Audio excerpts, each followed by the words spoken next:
Chapter 121. Ancient Ruin Exploration 6. Just as Ash stepped on the 50th step, the heavy pressure surrounding him finally vanished, and he was able to breathe properly again, as if someone had lifted a mountain off his chest. Damn, that was a little hard. Carrying a total weight of 500 kilograms while also enduring 50 times gravity. It wasn't just a challenge of strength, it was a merciless test of willpower. His bones had literally started cracking after the 40th step, each movement sending waves of pain through his body. He had to practically crawl up the last 10 steps, dragging himself forward with all the strength he had left. If it hadn't been for the Rune of Life constantly healing his damaged bones and muscles every few seconds, there was no way he would have been able to complete the trial. It would have been impossible. Now, feeling the enormous weight finally vanish from his body, he let out a long breath, his muscles relaxing from the unbearable tension. A deep sense of relief washed over him as the burden disappeared like it had never been there. And just then, as if it had been waiting for the exact moment he completed the trial, a mechanical voice echoed through the space once more. The holographic dragon had returned. Congratulations, Challenger, for perfectly clearing Trial 2. For climbing all the stairs without dying, you will be rewarded with Reward 1. Prime Shard. Description. Increases your stats by +4 points randomly. Reward 2. Unnamed Gloves. Description. A mysterious piece from a nameless equipment set. These gloves will only reveal their true power when all 6 matching pieces are worn together. Until then, they remain nothing more than ornamental gear with no special effect. Reward 3. Eye of the Cursed God. Description.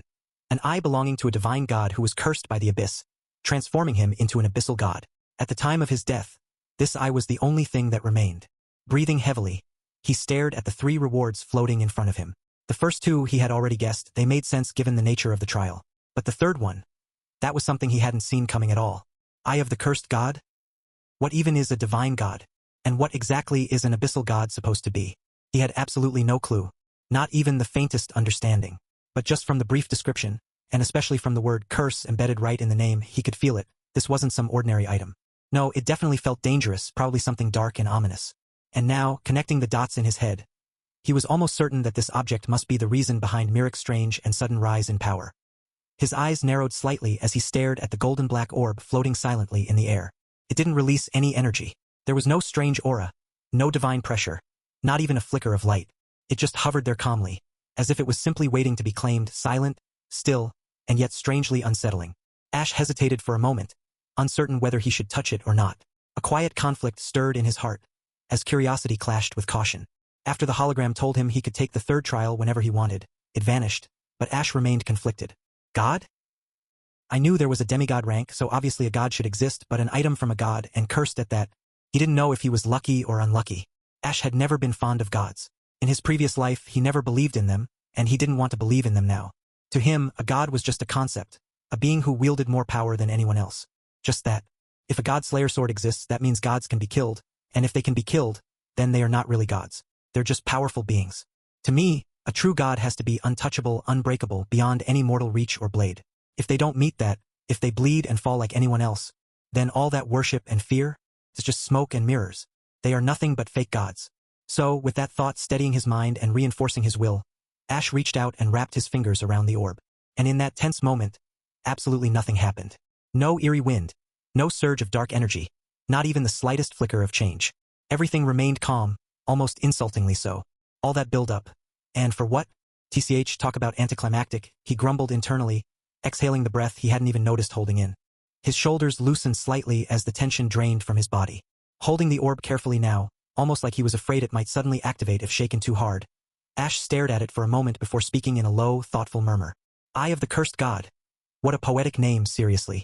Today's been one hell of a lecture. Ha! I even learned new words today.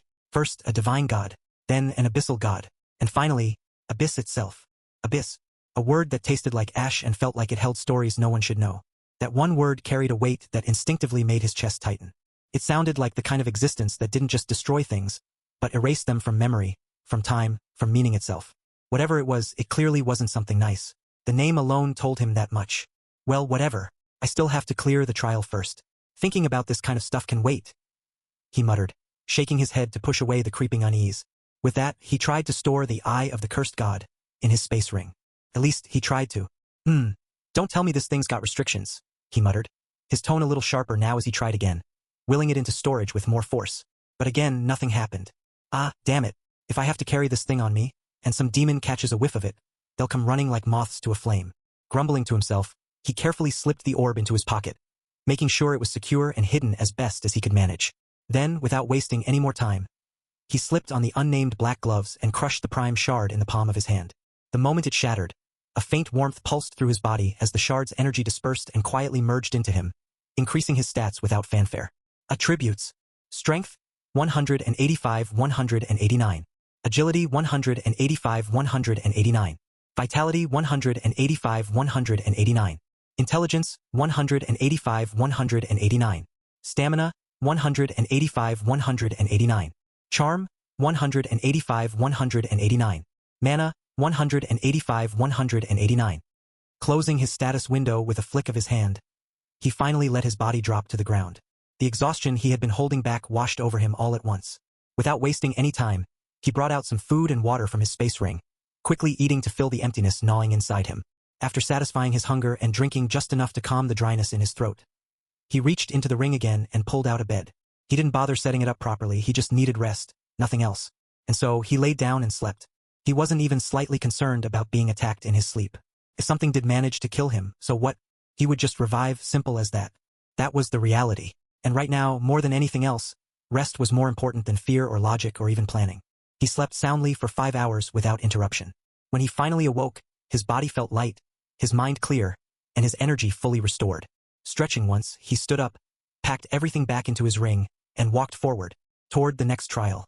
When he arrived at the third trial ground, he found himself standing in a compact area, smaller and more confined than before. At the far end of the room stood 5 doors, each marked by a different symbol, each radiating a distinct presence. On the first door, there was a symbol of fire, bold and vivid, like flickering flames frozen in time. On the second door, there was a symbol of ice, faint and cold, as though the air around it was touched by frost. The third door had a sword symbol, sharp, clean, and carrying a dangerous intent. The fourth door bore a dark green symbol shaped like a droplet, clearly indicating poison. And the fifth door had a lightning symbol, unstable arcs of static energy dancing across the surface. Just as he began to think about what each door could mean, a familiar draconic hologram appeared again, materializing out of thin air with a low hum. Its deep, powerful voice echoed through the room, delivering the instructions calmly yet firmly. Now, Challenger, you will proceed to your third trial. Trial 3. Endure and survive. There are a total of 5 doors in front of you. Each door corresponds to a specific trial: fire, ice, poison, lightning, and sword. Your task is simple. Enter each one and endure whatever lies within with your own body. Normal clear condition. Endure and survive through at least 3 of the 5 doors. Perfect clear condition. Endure and pass through all 5. Good luck, Challenger. With those final words, the hologram flickered and vanished into the air like mist in the wind. And Ash, he just stared at the 5 doors in front of him, his expression dark and unreadable. For the first time in a while, even he found himself hesitating to take the next step. To hell with endure. Who in the hell came up with this damn trial? The first 2 were fine, even interesting, but this? Did the creator have a fetish for pure torture or what? Although his mind was filled with curses and complaints, he didn't speak a word. Instead, he turned and walked towards the door marked with the fire symbol. If things got too out of hand, he could always use Omni-Thought. That alone gave him some comfort. Thinking that, he stepped forward and entered the room. The moment his foot crossed the threshold, a scorching wave of heat slammed into him like a living beast. It felt like the air itself was trying to cook him alive. Sweat began to pour from his body instantly, soaking his clothes and stinging his eyes. The scene inside wasn't what anyone would expect from just a fire symbol on a door. There was no floor. Instead, a vast lake of bubbling magma stretched out before him, radiating a heat so intense it made the air shimmer. Scattered across the molten surface were small, uneven stone platforms, barely large enough to stand on, arranged in a broken path as if daring him to leap from one to the next. The message was clear: jump and pass. The walls weren't any more merciful. Jets of fire shot out from cracks and vents at random intervals, and the walls themselves looked like they had been forged from solid flames. Ash sighed quietly, the heat already making it hard to breathe. This is my life now, huh? And with that final thought, the door behind him creaked shut and sealed with a dull, echoing thud. Chapter 122. Ancient Ruin Exploration, 7. Ash gritted his teeth as he jumped to the next stone platform, the heat around him rising to a maddening degree. His entire body was steaming, and it felt as if every inch of his skin was being slowly roasted. He was, in every sense of the word, getting cooked alive. All of his clothes had already burned to ash. Only his unnamed boots and gloves had survived this long, but he didn't want to take the risk. Carefully, he had stored even those inside his space ring, afraid they too would catch fire and vanish. His body was covered in burns, Some small, others far more serious, but thanks to his regeneration, every wound that appeared was healed just as quickly. It was a painful loop of damage and recovery that drained both his patience and energy. In his hands, he held the eye of the cursed god. It couldn't be stored in the ring, so he had no choice but to carry it through this fiery trial, even if it was cumbersome. I don't know if you're alive or dead, but if the creator of this damn trial is still breathing out there somewhere, then you're done for. I'll make sure of it, he muttered, his voice low and raspy, like a growl forced through gritted teeth as he leapt to the next stone. His eyes were stinging, bloodshot from the intensity of the heat and the non-stop sweat that blurred his vision. It was becoming increasingly difficult to see where he was going. By the time he reached the halfway point across the room, he couldn't take it anymore. The pain was too much, the burning too real. He gave up trying to endure it by willpower alone and activated Omni-Thought. He could have continued on with brute force if he really wanted to, enduring all of it head-on with nothing but stubbornness and pride. But he wasn't a masochist, probably. Yeah. Once Omni-Thought kicked in, everything changed. His mind calmed instantly, his awareness sharpened, and the pain seemed like a distant memory. With this calm, focused state, he easily crossed the rest of the magma-filled room and made it to the exit. As soon as he stepped outside, he deactivated Omni-Thought and took a deep breath. His eyes flicked toward the remaining doors, each one carrying its own unique symbol, and his gaze turned colder than ever. Without saying a word, he carefully placed the eye of the cursed god near a rock, setting it down in a safe corner before turning and walking toward the door marked with the ice symbol. The moment he entered the next trial, the same chaos repeated itself. Only this time it wasn't fire, but unbearable cold. Ash could feel his limbs stiffening as frost began to crawl up his body. Every breath felt like inhaling knives, and he could barely move forward. At times, to prevent himself from freezing entirely, he had to discharge bolts of lightning from within his core just to warm himself enough to keep going. The third trial was a room where countless swords rained down on him from every direction. It felt like walking through a storm of blades, each one aimed to kill. But compared to the last two trials, Ash felt this was somewhat manageable. The pain was still there, but it was simpler, just raw, direct cuts that healed over time. The fourth trial was something else entirely. The moment Ash stepped inside the poison room, he died. He revived with seconds, only to die again. And again. And again. The cycle continued, relentless and cruel, until it felt like he had died 100 times. Each death was caused by a different type of poison, some slow and creeping, others immediate and devastating. Only after enduring that torment over and over did his body begin to adapt. Eventually, he developed immunity to all the toxins that filled that cursed space. Finally, he walked toward the last door, the one marked with a lightning symbol. Surprisingly, this time he was lucky. All he had to do was endure 9 lightning strikes. And for someone like Ash who had a natural affinity with lightning, it was almost a gift in disguise. Each bolt of lightning that crashed onto him, it taught him more than any book could. It resonated with his body, helped him understand the flow of the element even deeper, and sharpened his control over the concept of lightning to a whole new level. When he stepped out of the last trial room, a thin stream of smoke escaped from his mouth. His hair was standing upright like scorched black spikes, and his entire body was covered in char, soot, and burn marks. But behind all the pain, behind the mess he had become, his eyes gleamed with quiet strength. Although his body had healed, his appearance was still a complete mess. His skin was covered in ash and grime, and his hair stood in chaotic clumps from the lightning. He brought out a water bottle from his space ring and used it to clean himself off as best he could. The cold water felt like a blessing, washing away not just the soot, but a part of the exhaustion clinging to him. Afterward, he changed into a fresh set of clothes, pulling the fabric over his bruised and still sensitive skin with a slight wince. And, of course, he didn't forget to pick up the Eye of Cursed God, from where he had placed it earlier, carefully holding it in his hand once more. And then, as if on cue, exactly like it had been waiting, the holographic dragon appeared once again, his presence as regal and ancient as before. But this time, Ash didn't look at him with curiosity or anticipation. He glared, cold and sharp, his gaze filled with silent fury and unspoken threats. The dragon's voice rang out, unaffected by Ash's gaze. Congratulations, Challenger, for perfectly clearing Trial 3. For enduring everything thrown at you without succumbing to death, you will now be rewarded with the following. Reward 1. Prime Shard. Description. A rare shard of raw power. Upon absorption, increases your attributes by +4 points each, distributed randomly. Reward 2. Unnamed Top. Description. A mysterious piece from a nameless equipment set. This upper garment holds no current abilities, but will reveal its true power only when worn with all 6 matching pieces. Until then, it is merely ornamental. Reward 3. Fragment of? Description. Seeing the same set of rewards again didn't make Ash feel sad or disappointed. In fact, he felt kind of relieved. It was actually better this way. Getting too many random items would just clutter up his space ring, and half of them might end up forgotten or useless. At least this was simple and easy to manage. But when his eyes landed on the last reward, he let out a small sigh. Once again, the last reward is hidden. But based on everything I've seen and experienced so far, anything that's hidden behind those question marks usually turns out to be something valuable. Ash's eyes rested on the item in front of him. A broken, translucent shard that looked eerily like a piece of a shattered mirror, its jagged edges catching the light in a haunting way. It was strange. There was no visible aura, no pressure, no glow, and yet it pulled at his instincts like a whisper from the void. He tried to store the strange item inside his space ring, just to keep it tucked away like the rest of his loot. But, unsurprisingly, it refused to be stored. Just like the eye of the cursed god. Great. Another freeloader tagging along with me, he muttered mentally with mild irritation, before sliding the fragment carefully into a different pocket, one that wouldn't interfere with his movements. Next, he picked up the unnamed top and put it on. The tight-fitting, full-sleeved garment clung to his body like a second skin. It was made of smooth black fabric that hugged his form perfectly, outlining the definition of his muscles, and despite the lack of any enchantments, it was soft and comfortable to wear. Finally, Ash held the prime shard in his hand.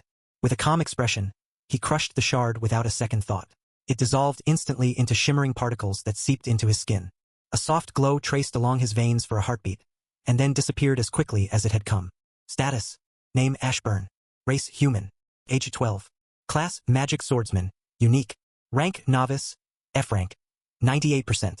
Affinity: Lightning, Life, Death. Attributes: Strength: 193. Agility: 193. Vitality: 193. Intelligence: 193. Stamina: 193. Charm: 193. Mana 193. Skills: Omni Thought. 100 Poison Immunity. And unknowingly, he had gained a new skill. His body, after going through the endless cycle of being poisoned, healed, revived, and dying again, had gradually developed a powerful resistance. It was as if every death had taught his body how to fight back just a little more, until it no longer succumbed to the poison in the room. In a strange way, it was actually good news for him. After taking a short rest to gather his strength, Ash stood up again and walked toward the fourth trial, his eyes calm and unwavering. Chapter 123, Soul Space. Reaching the fourth trial ground, Ash found himself facing a maze that constantly shifted and rearranged itself. Walls twisting like serpents, paths vanishing and reappearing in an endless loop of confusion. But for him, the fourth trial, titled the Trial of Memory, was the easiest so far. All he had to do was memorize the paths, and with his sharp memory, it was nothing more than child's play. Every twist, turn was etched into his mind like ink on parchment. Clearing the trial with ease, he was rewarded once again with a prism shard, a pair of unnamed pants, and a random sword art pouch. Without wasting any time, he absorbed the prism shard, and immediately, a warm rush of power surged through his body as his overall stats rose from 193 to 197. Then he put on the new pants, which fit comfortably and matched his top garment, finally making his outfit look like a complete, proper set rather than a mix of random pieces thrown together.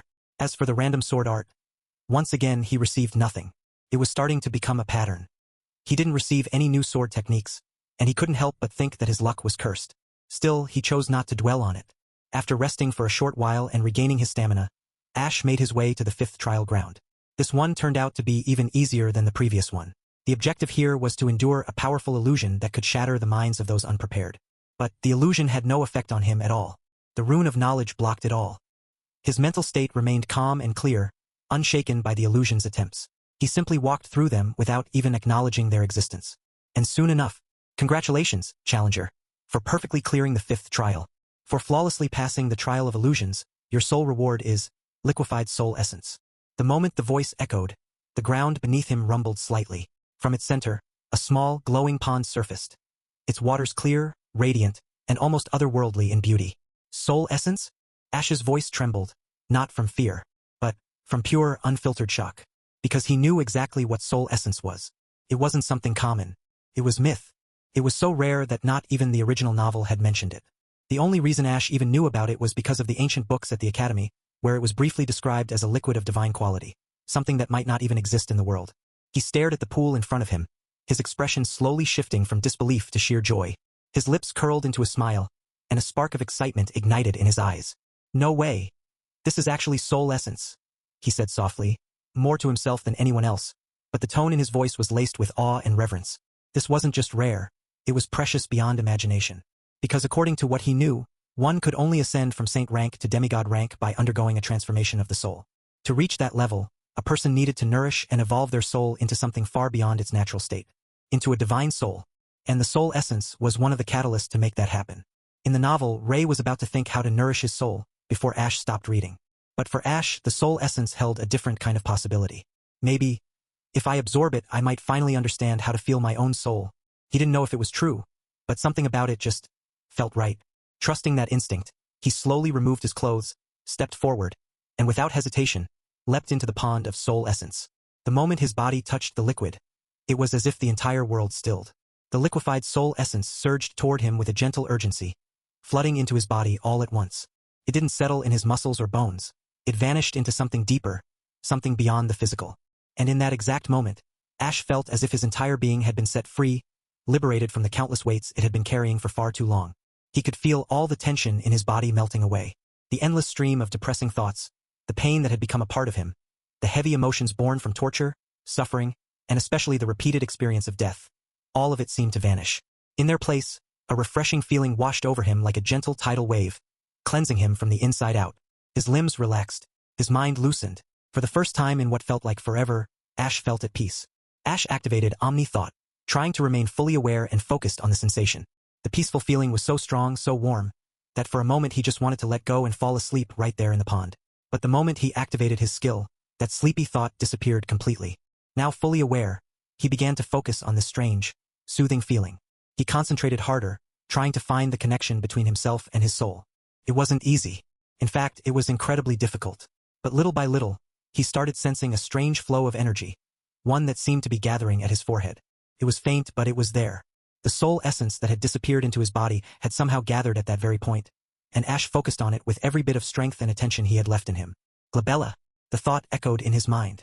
That spot, the area between his eyebrows, was where all the liquefied soul essence was being drawn. It didn't flow aimlessly through his body. Instead, the moment it entered, it felt as though it teleported straight to that one specific point, like it was being pulled there by something invisible. Is this the path that leads to my soul? He wondered. He had inspected that region of his mind before, countless times even, but until now, he had never sensed what he was feeling at this moment. There had never been any doorway or path, but now something had definitely changed. He tried to dive deeper into his consciousness, to follow that faint but growing thread of connection that was now revealing itself. However, just as he thought he was getting close, his progress was stopped. A strange wall had appeared inside his mind. It wasn't made of anything real, but it felt solid, like it was stopping him from moving forward. He pushed his willpower against it, slamming into it with all the force he could muster. At first, the wall trembled, as if it might break, but then it stabilized and became rigid once more. His mental strength was already low. After so much pain, healing, and even dying, he was tired. That one hit drained him completely. But where was he? He was inside the pond of soul essence. And that changed everything. The soul essence continued to be absorbed into him, and with each breath he took, it washed through his mind like a cleansing tide, clearing out the clouded fog of exhaustion and renewing him from within. The longer he stayed immersed in it, the more he began to feel the deep and delicate relationship between the soul and the mind. And slowly, his energy returned. It was constantly being replenished due to the liquefied essence. Feeling that his mental energy was getting replenished, Ash began to strike the mental wall without hesitation. He poured his will into every push, slamming against the wall, again and again, over and over. He didn't care how long it would take. He had come too far to stop now. Time passed unnoticed as he continued to attack the barrier. Eventually, tiny cracks began to form, faint lines that danced across the surface of the wall like lightning frozen in glass. And finally, the wall shattered. Ash thought as he looked around slowly, taking in the strange and quiet world surrounding him. The sky above was pale blue, the same calm shade as his eyes, with a few scattered clouds drifting here and there like lazy thoughts in a sleeping mind. There was no sun to be seen, yet the entire space glowed with an unusual brightness, as if the light had no source but was simply part of the air itself. Beneath him, there was no ground, no grass or dirt to stand on. There was only a vast surface of water, smooth and still like glass. Oddly, the water didn't show his reflection. It was like it saw through him, ignoring his presence entirely. But when he took a step forward, the surface gently rippled beneath his feet, as though it could feel his touch and was quietly responding to it. At the center of this endless ocean stood a large, solitary tree. It rose tall and proud, though it was completely black in color. The bark looked ancient and slightly cracked, and the branches stretched out sharply, twisting upwards like they were trying to reach some distant place far beyond sight. The tree had no leaves, no fruits, nothing that would make it look alive in a normal way. Floating quietly around the tree were many small symbols, glowing with ever-changing shapes. Each symbol was strange in shape and moved slowly through the air. They weren't just floating randomly. They moved in a perfect, silent rhythm. Some were white, others black, some golden or silver, and even a few shined with colors Ash couldn't recognize.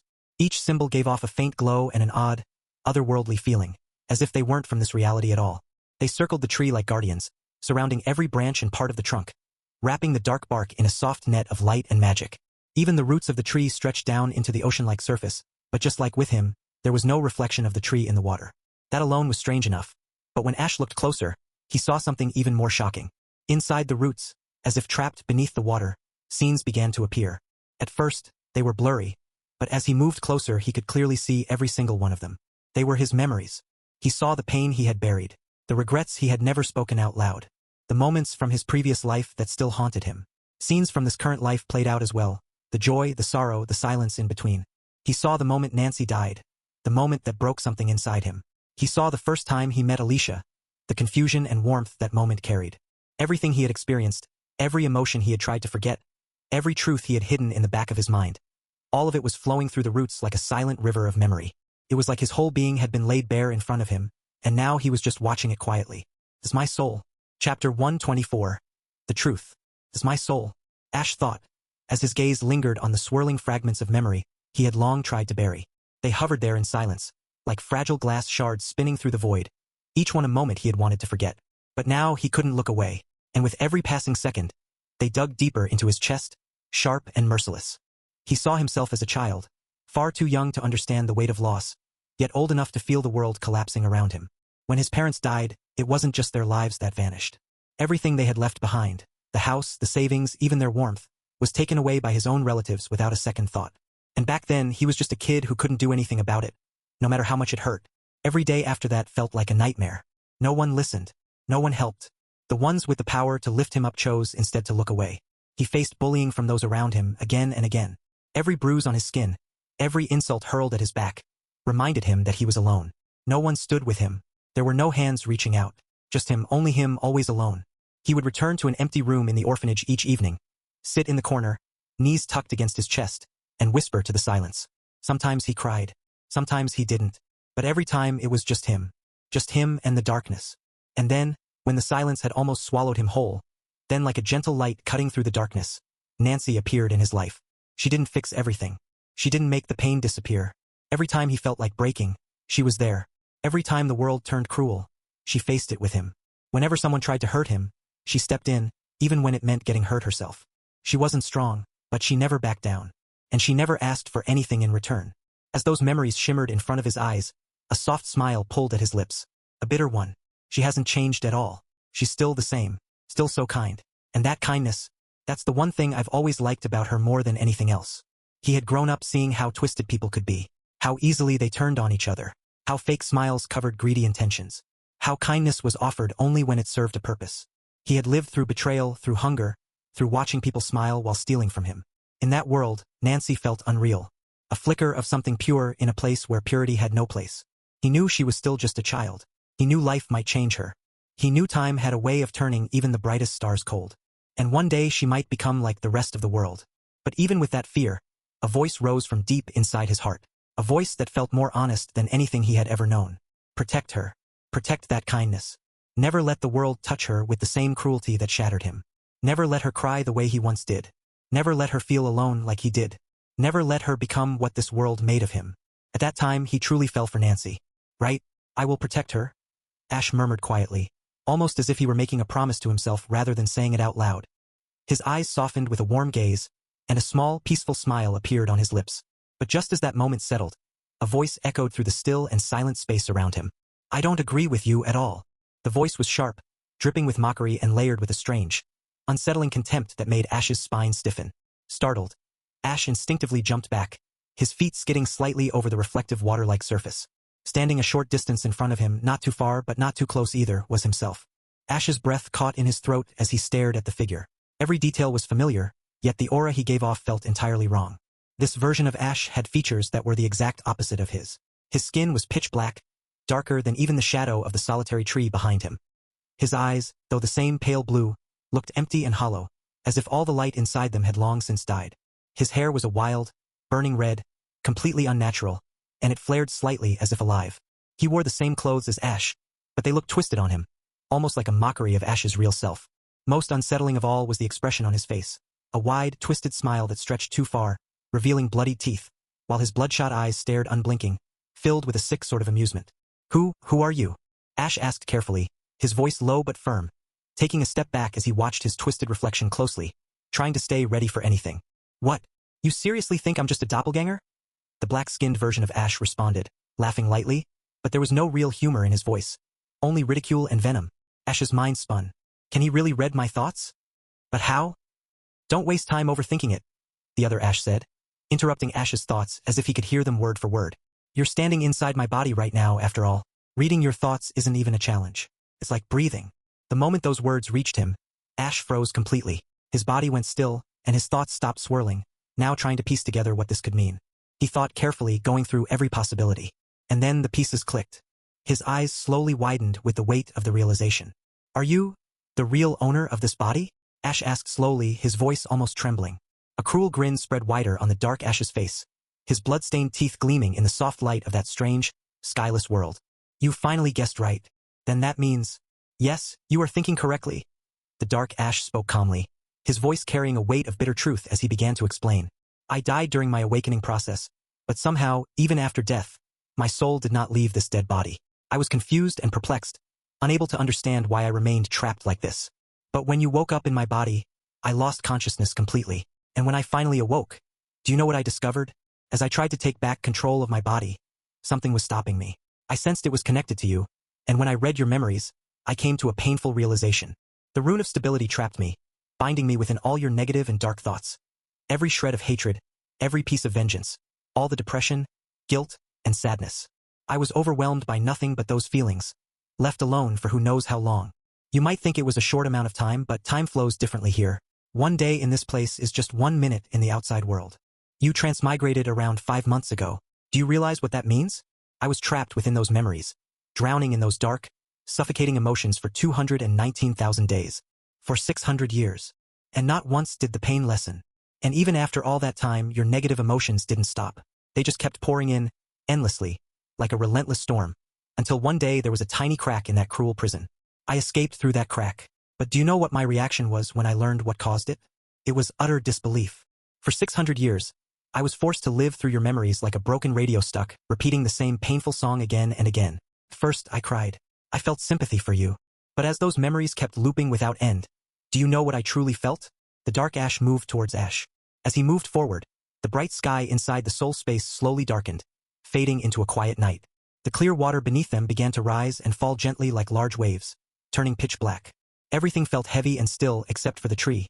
It stood firm and untouched, maybe already scarred before the darkness came. Dark Ash came dangerously close to Ash, leaving only a thin, shaky space between them. The surrounding air seemed to tremble, like the soul space itself was holding its breath. Even in the midst of this shadow, Ash did not retreat. His eyes, though heavy with a trace of guilt, remained locked on the cold, bloodshot eyes of the dark Ash. It was as if he silently wanted to say that he was listening to every word, that there was no need to feel alone. Perhaps this was his quiet way of expressing understanding. But the dark Ash didn't care about any of that. Mercy was a stranger to him. No one knew Ash better than he did. After all, he had lived as Ash for hundreds of years. Not even Alicia could understand Ash as deeply as the dark Ash. I felt disgust. The dark Ash confessed with venom lacing his voice. I wondered what the hell you were even doing. After deciding to protect her, you changed, and that was the only part of you I actually liked. You became violent, didn't you? And I liked that. That was what should have been the real you, not this. So why did you change again? Because she said so, right? Why did you forget the rage that made you real? Shut up, Ash muttered softly. The dark Ash laughed. A cruel, harsh sound that echoed sharply between them. Ha ha ha ha ha. And who is going to stop me from saying all this, you? He shouted, his eyes burning blood red as he pointed an accusing finger right at Ash. You, who became as docile as a cat the moment you hear her voice. Are you human? Or are you just an animal? Even calling you an animal feels like an insult to animals. And don't you dare feel sympathy for me. I can read your thoughts loud and clear. I do not need your sympathy. Not now. Not ever. Chapter 125 Martial Arts. Ha ha ha ha ha. And who is going to stop me from saying all this, you? He shouted, his eyes burning blood red as he pointed an accusing finger right at Ash. You, who became as docile as a cat the moment you hear her voice. Are you human? Or are you just an animal? Even calling you an animal feels like an insult to animals. And don't you dare feel sympathy for me. I can read your thoughts loud and clear. I do not need your sympathy. Not now. Not ever.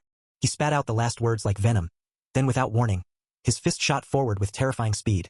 striking Ash so fast and hard that Ash couldn't even blink.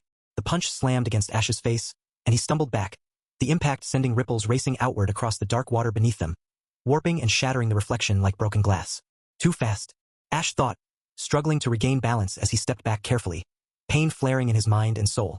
Do you have any idea what I did to survive? What I forced myself to do to silence the relentless flood of emotions that haunted me? How I desperately tried to distract myself from the endless torment? The dark Ash's voice echoed through the soul space, cold and heavy like a dark thunderstorm.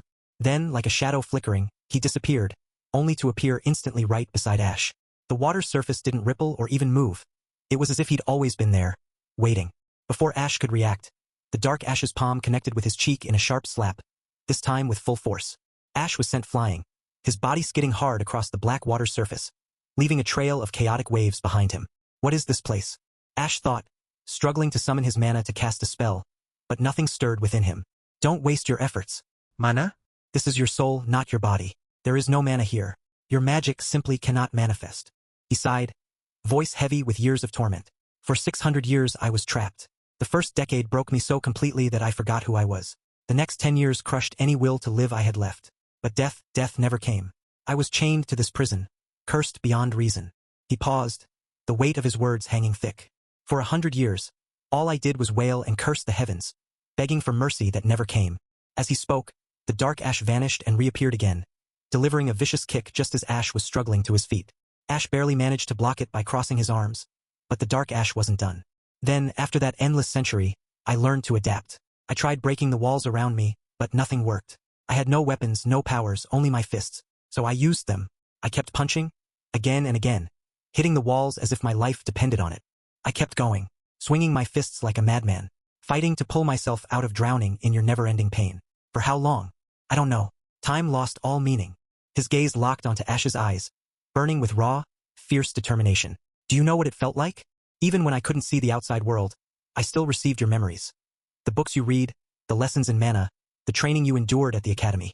As a restless soul feeding on your energy in this place, I stayed awake for 500 more years, sharpening my martial arts. And do you want to know what came from that endless suffering? BAAM. The dark Ash's hands shot out, locking Ash's crossed arms tight with crushing strength. I created a martial art that doesn't rely on mana or magic, but on pure raw emotion, the darkest, most destructive parts of you. It's the product of my broken, hollow heart, my devotion poured into a weapon forged from despair. And you, Ash, you will be the first to face the full force of it. Divine art of eternal silence. First form, art of relentless despair. The dark Ash pulled Ash closer with a cruel, silent force. His fists vanished in an instant, moving so fast Ash could barely track them. Then, like an unstoppable tide crashing ashore, punches rained down on Ash's face in an endless, relentless storm. The speed was beyond anything Ash had ever felt. So furious that his body lifted off the ground, suspended midair by invisible chains of force. Behind him, the water that had always been still began to bend and curve, warping into a strange, dark semicircle, as if even the soul space itself recoiled at the assault. But the punches didn't stop. They came without pause, as if the dark Ash wanted Ash to drown in the pure, crushing despair of being helpless, unable to fight back or even breathe. Yet, through the chaos, Ash whispered inside his mind, Omni thought. The moment the skill flickered to life, the dark Ash suddenly stepped back, breaking the onslaught. Omni thought, clever. The dark Ash sneered, voice dripping with scorn. Using your biggest trump card when all I've done is unleash only the first form of my martial art. His laughter echoed like shadows twisting in the dark space. Keek, Ash, you're weak. How do you expect to protect Elisai? Oh, forgive me, your dear Nancy. Ha ha ha. His voice dripped with mockery, cruel and cutting. But Ash stayed silent. His mind was overflowing, drowning in a sea of countless thoughts, all searching desperately for any possible way out. He slowly raised his hand. An eclipse shimmered into existence, resting gently in his palm like it had always belonged there. This is my soul space. That means only things directly connected to my soul can exist or function here. And Eclipse, my soul weapon, fits that perfectly. As he gripped the hilt, his eyes caught a glimpse of his reflection. Hairline fractures spread across his face like shattered glass. They weren't wounds on his physical body but fractures on his very soul. No blood flowed, yet the lines were deep and spreading. There were so many cracks now that it looked like he might shatter completely with even the lightest touch. But what truly frightened him was that the cracks weren't healing. Why isn't it regenerating? The moment that thought passed through his mind, the dark Ash's voice echoed with cruel amusement. Of course it won't heal. What you're seeing is not your body breaking. It's your soul that's falling apart. Regeneration only works on your physical form. But here, in this space, if your soul dies, then you will face true death. Not even a fragment of you will remain. His mocking voice echoed deeper this time. Even your rune of death won't be able to save you, and when you're gone, completely and utterly erased, I will take over your body. He took a step forward, his tone darkening with cruel delight. And do you know what I'll do first after that? I'll kill Alicia. Ash's eyes widened slightly, but he said nothing. No, maybe I shouldn't kill her immediately. That would be too easy, too painless. First, I'll heal her completely, make sure she's full of life and hope again. And then, when she looks into the eyes of the person she trusts the most, I'll make her watch as you, no, as I, end her life. The dark Ash chuckled cruelly. Won't she fall into despair, knowing the person she loved the most was the one who ended her life with his own hands? The moment those words reached Ash, something snapped inside him. Even though mana manipulation wasn't possible in this space, Ash realized that his soul body had the same strength as his real one. That was all he needed. Without hesitation, he dashed forward at full speed.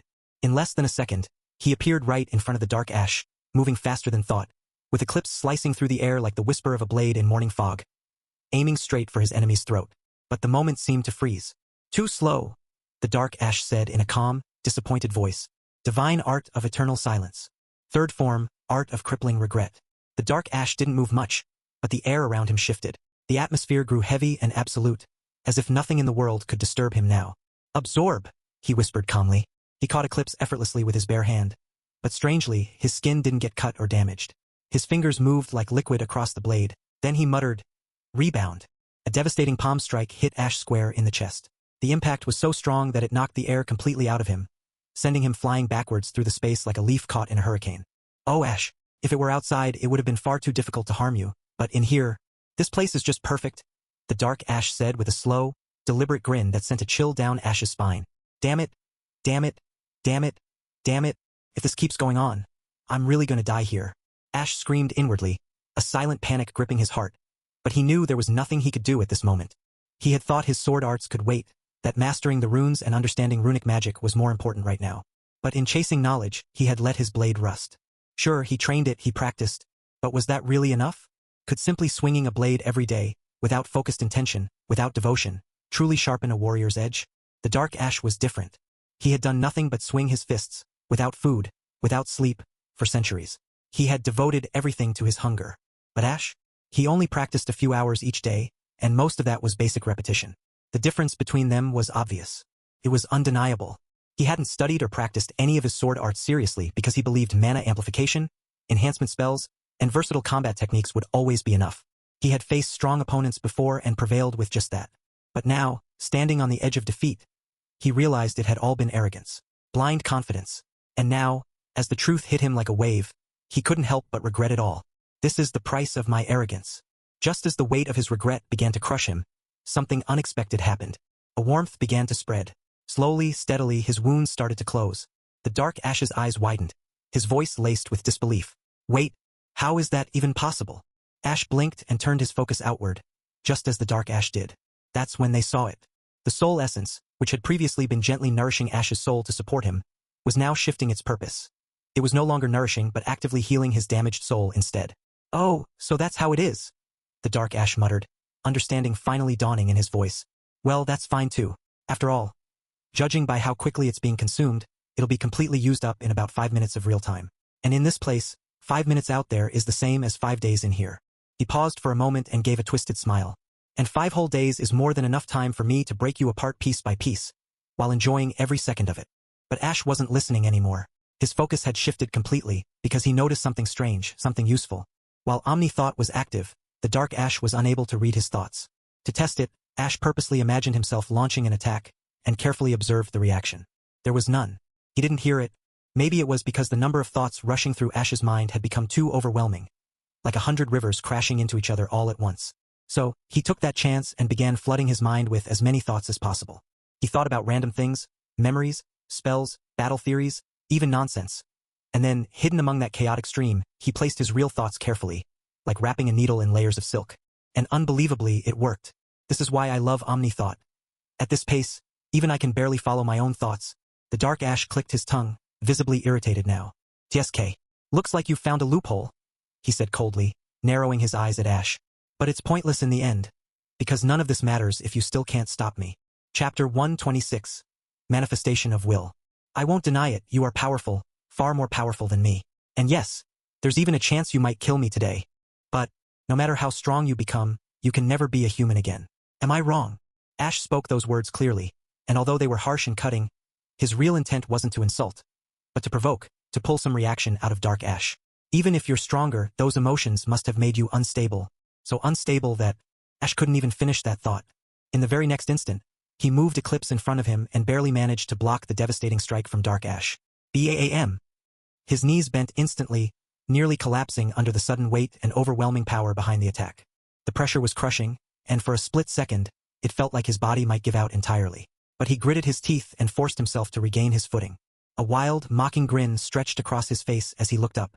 You ignorant bastard, Ash muttered defiantly, his voice both pained and sarcastic. The reaction was immediate. The whites of Dark Ash's eyes turned pitch black, blood veins bulging across them like cracks on shattered glass, and the red glow in his pupils flared with intense rage, burning brighter than ever. You want to make me angry, huh? He growled, his voice low and dangerous. Then let me show you what my anger really looks like. As those words echoed, Ash's instincts screamed at him with a sense of danger so sharp it felt like a blade at his neck. Without hesitation, he pushed himself back at full speed. Divine Art of Eternal Silence. Second form, Art of Burning Rage. Almost instantly, a deep reddish energy began to manifest around Dark Ash. It wasn't just magic or mana. It was his fury made real, a physical form of pure anger, wrapping around him like a burning storm. With a twisted, cruel grin, he adjusted into a punching stance, and then, he vanished. Even with his heightened perception, Ash barely caught sight of the incoming attack. He tilted his head quickly, dodging to the left, but this new form of Dark Ash seemed to defy all sense of logic or physics. Even while maintaining the momentum of his punch, just as his fist passed Ash's cheek, he shifted direction mid-motion, swinging his fist to the right. The move was completely unexpected, and with a sickening sound, cracks bloomed across Ash's face as the strike connected. Swish! Dark Ash disappeared again in the blink of an eye and reappeared next to Ash, grabbing him with both hands and stopping him mid-motion. But Ash didn't freeze up. Ash gritted his teeth, coiling every muscle in his body like a spring on the verge of snapping. Then, with all the strength he could gather, he began slashing wildly, strike after strike, like a storm of blades, putting his entire soul into the assault.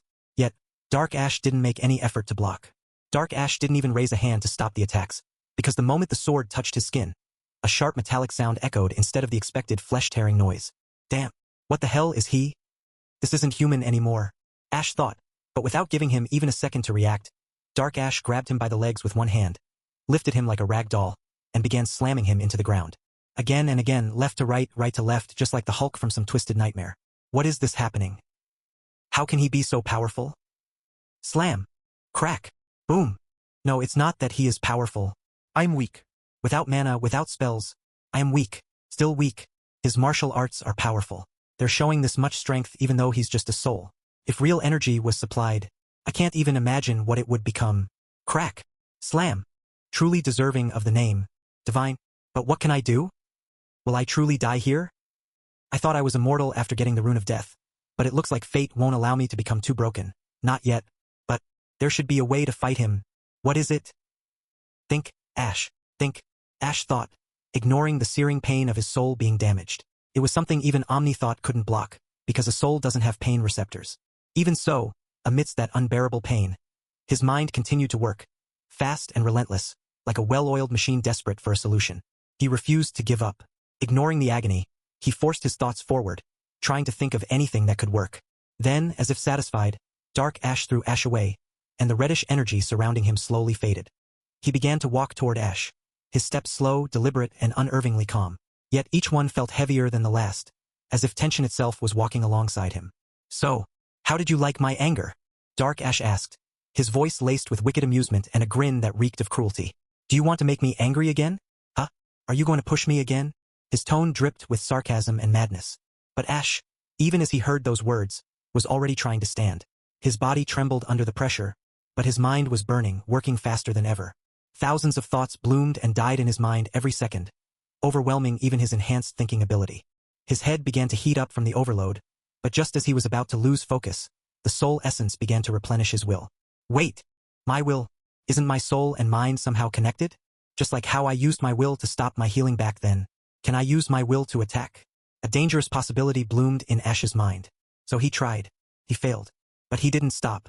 He tried again, and again, With the help of Omni-Thought, the process repeated hundreds of times every second, each attempt slightly sharper, more refined than the last.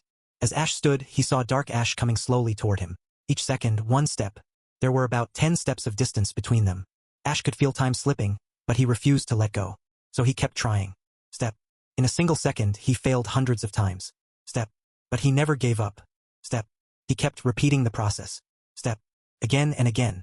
Step. Without any break, without allowing himself even a breath of hesitation. Step. A continuous, desperate loop. Step. Then, his thought process accelerated even more, as he reduced some of his unnecessary thoughts, focusing even harder. From hundreds to thousands of attempts to manifest his will. Step. His will was exhausted. Step. But it replenished just as quickly. Step. Then, as Dark Ash took the final step and reached out to grab Ash by the throat. So, are you doing something? Come on then, show me what it is. Dark Ash taunted, clearly entertained by Ash's struggle. But in that exact moment, Ash succeeded. His sword flashed. Like an arrow released from a bow pulled to its limit, he vanished from his spot, reappearing in a blink at a distance behind Dark Ash. And then, silence. Oh, interesting, what is this? Dark Ash spoke with a curious tone, but as his eyes scanned his surroundings, he suddenly realized something was wrong.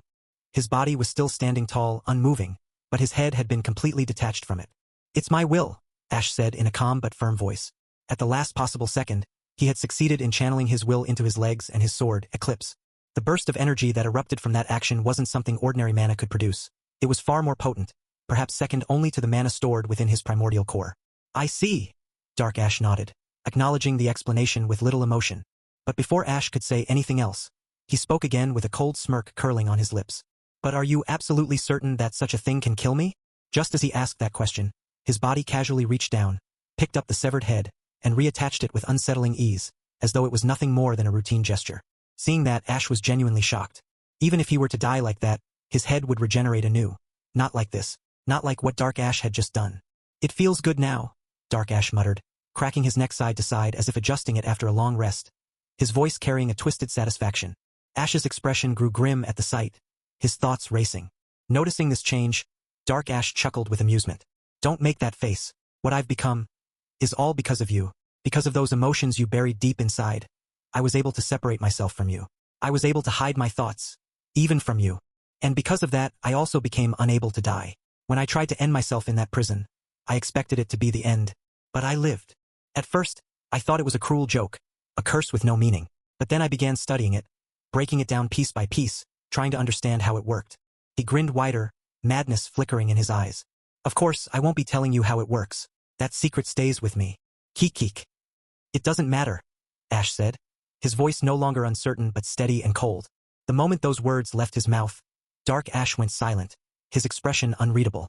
It doesn't matter if you can't die. That just means I'll have to keep killing you. Again and ag. Upon hearing that, Dark Ash broke into uncontrollable laughter, his laughter echoing like a twisted melody of madness. Asha. Oha ao ho ha ho ho ho. Ha ha ha ha. That's one hell of a cliché line. But damn, I love it. Now then, don't say, show me. And just like that, Dark Ash vanished. At the exact same moment, Ash disappeared as well. Chapter 127. Mysterious Unknown? After that, they continued to fight for 2 consecutive days. Though calling it a fight might be giving it too much credit. In reality, it was more like one person constantly beating down the other, while the second did his best just to push back and hold his ground whenever he could. That would probably be a more accurate way to describe what was happening. It's getting boring now, Dark Ash said, his voice calm and flat. As he looked at Ash, who was kneeling some distance away from him, one of Ash's legs was missing completely, and in its place was a shattered limb, broken like fragile glass. His right eye, which had cracked like a mirror struck by a heavy ball, was slowly starting to regenerate, the pieces pulling back together as his soul tried to heal the damage. The soul essence is almost used up, Ash thought to himself. He had originally believed it would be enough to last at least 5 full days, but in just these last 2, the constant clashes had left him injured again and again. Each wound consumed more of the limited soul essence, making the pace at which it drained even faster than he had expected. So, what are you planning to do now? Dark Ash asked, his expression unchanging. Unlike Ash, his body was untouched, not even showing a single sign of fatigue or pain. His soul had endured for centuries, shaped through time and endless torment, while Ash's soul had never been strained to bear such assault. And that became one of the most decisive factors between them. Can't win. Ash reached that painful conclusion in silence. Even though his will manifestation had been strong enough to stand against Dark Ash for this long, it meant nothing in the end. The injuries he dealt to Dark Ash healed without effort. while his own recovery relied entirely on the fast-diminishing soul essence. And the worst part, Dark Ash wasn't even dependent on that. Even if this fight was taking place in the real world, I still would have lost, Ash admitted to himself. The divine arts that Dark Ash used were terrifying. Their strength was overwhelming, even too much for Ash to counter. He had noticed a strange flaw in them, though none of those techniques used any kind of external energy. But that didn't mean they were weak. Dark Ash used emotions as fuel. Every form he took was driven by a specific emotion. Rage, regret, despair, and each of those emotions burned out quickly after use, limiting how long he could hold that form. Because of that, Dark Ash couldn't maintain a single divine form for longer than a minute or two at most. And yet, even with that glaring weakness dragging him down, the battle had been nothing but completely one-sided from beginning to end. The weight of defeat pressed down on Ash like a heavy fog that refused to lift. No matter how strong his will burned inside, no matter how fiercely he clenched his fists or steeled his heart, Ash knew deep down that he could not change what was coming. Not this time. There were no cores inside his soul to overload. No hidden wells of power waiting to be drawn upon in some last desperate move. He was completely helpless, trapped at this moment where every option seemed to slip through his fingers like water. Dark Ash reached out without hesitation and grabbed Ash by the hair, pulling him close with an unforgiving grip. Ash's leg was still broken and healing from their earlier clash, so he did not resist. He just watched with his emotionless eyes that showed nothing. The Omni thought, still active, kept him calm even in this situation. Only 2 minutes had passed in the outside world, but inside this strange soul space, where the mind had no physical body to tire or strain, Ash felt no exhaustion. Time here felt different, stretched thin like a long shadow across a darkened sky. "I will show you something new," Dark Ash said, his voice low and steady, carrying a quiet threat that filled the air. "From the start, I was only using the first 3 forms of my arts to fight you. Do you know why I held back?" Hearing those words, Ash's eyes flashed with a coldness that cut sharper than any blade. His hands moved swiftly and with purpose as his will gathered around Eclipse, the sword humming with invisible energy. With a sudden slash, he cut through the hands that gripped his hair. Ash stumbled forward as the arm holding him fell away, dropping into the black water beneath them. Using Eclipse as a steady support, he pushed off with his good leg and steadied himself, ready to continue the fight. "It does not matter what you do now. No one will save you from what's coming," Dark Ash said, his tone calm but cruel as he reattached his fallen arm as if nothing had happened. Ash quickly sharpened his senses, preparing to dodge whatever came next while his mind raced, searching desperately for a way out of this endless trap. He had tried to leave this space, but it was impossible. Something unseen blocked his way, a force that refused to yield, and he knew exactly what it was. Emotions. Those same emotions that darkened once bright skies and muddied clear waters in his soul. His own emotions, twisted and amplified by Dark Ash for centuries, echoing endlessly without release. If Dark Ash had never been trapped inside him by Rune of Stability, Ash's feelings would have been faint and distant, barely more than a whisper. But because he was caught, a chain reaction erupted inside his soul. Ash's emotions, twisted through the shadow of Dark Ash, grew stronger and stronger, endlessly amplified without pause for 600 years. While these thoughts pressed down on him, Dark Ash made his move. Divine Arts of Eternal Silence. The first form unleashed a storm of punches or kicks, a relentless barrage meant to crush the spirit and fill the opponent with despair. Each strike came fast, unyielding, like waves smashing against a cliff. The second form burned with pure rage. Dark Ash's defense grew stronger, and his body moved with a terrifying fluidity. He could fight from any position without needing a formal stance. Every part of his body was a weapon, and even the air itself could become a foothold to launch an attack, because rage knew no limits and no boundaries. The third form focused entirely on defense. It absorbed the force behind every enemy attack, like a sponge soaking up water. Then it returned that energy back in full force, crushing the opponent with their own strength and making them regret the moment they chose to strike. So far, Dark Ash had only revealed these 3 forms of his divine arts, but now he was ready to unveil another, more terrifying power. Fifth form, Art of Suffocating Fear. As soon as the words faded away, in Ash's vision, one slowed to a near standstill by the power of Omni Thought, Dark Ash vanished. Yes, gone. Completely gone. There was not a single trace of him left, not even in this slowed-down world where even falling droplets took minutes to touch the ground. Ash felt a chill down his spine, a silent whisper of dread that made imaginary goosebumps rise and ripple across his entire soul body. And then it came. Bam, bam, bam, bam, 4 consecutive strikes. One punched straight into his stomach, bending his body like a bow. The second snapped against his chin, sending his head jerking upwards. The third slammed down directly on the crown of his head, the impact ringing through his skull like a gong. And the fourth drove straight into his back, nearly collapsing his spine. All 4 attacks landed at the exact same moment. Ash could do nothing. He couldn't even blink in response. His body just took the full force of the assault as he helplessly watched Dark Ash appear again, standing casually in the same spot he had disappeared from, like he had never even moved.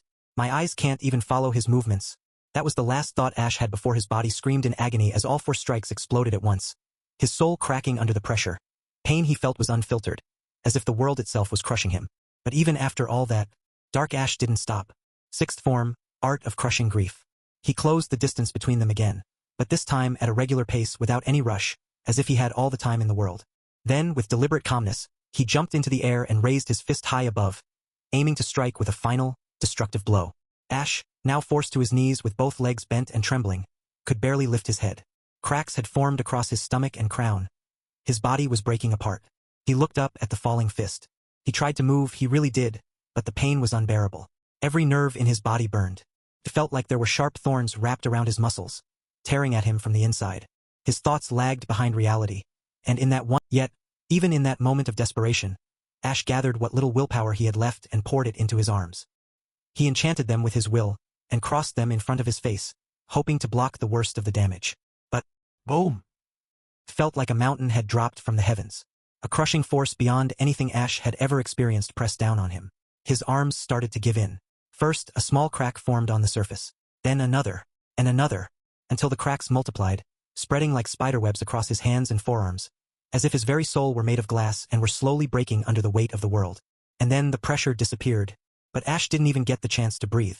His eyes, blurred by pain, caught the image of Dark Ash stepping back, raising both hands, and clasping them together as if holding the hilt of an invisible sword. His body twisted, his muscles coiled, and in the next instant, he brought his hands down toward Ash with killing intent. "Aye!" he screamed, his voice echoing with a vicious roar that felt like it could shatter the air itself. Ash's heart sank. He knew this was it. All his body had cracks running through them, and his healing was slow. And he could tell if that strike landed, he wouldn't survive. An Eclipse, the only weapon he could rely on, was now lying a distance away. It had been knocked away during the earlier attack, and now it felt as distant as the stars. Even moving a single part of his body felt like dragging a thorn-covered rope through his veins. Agonizing, unbearable, pure torture. In that moment, as death loomed above him like a falling blade, Ash remembered someone. He thought of Alicia. "Looks like this time, I'll die before you." Her face flashed before his eyes, and, even when death stared him in the face, he didn't close his eyes. He didn't beg, didn't scream. Instead, he looked up, and stared deep into Dark Ash's eyes, as if saying with his gaze alone, "I will die with my head held high." And in that gaze there was no despair, only pride. Even if everything else failed, even if the world turned against him, even if his body shattered, he would not fall with his head bowed. Dark Ash, seeing that fire in his eyes, accelerated the strike. His hands, like a blade of death, moved to end it all.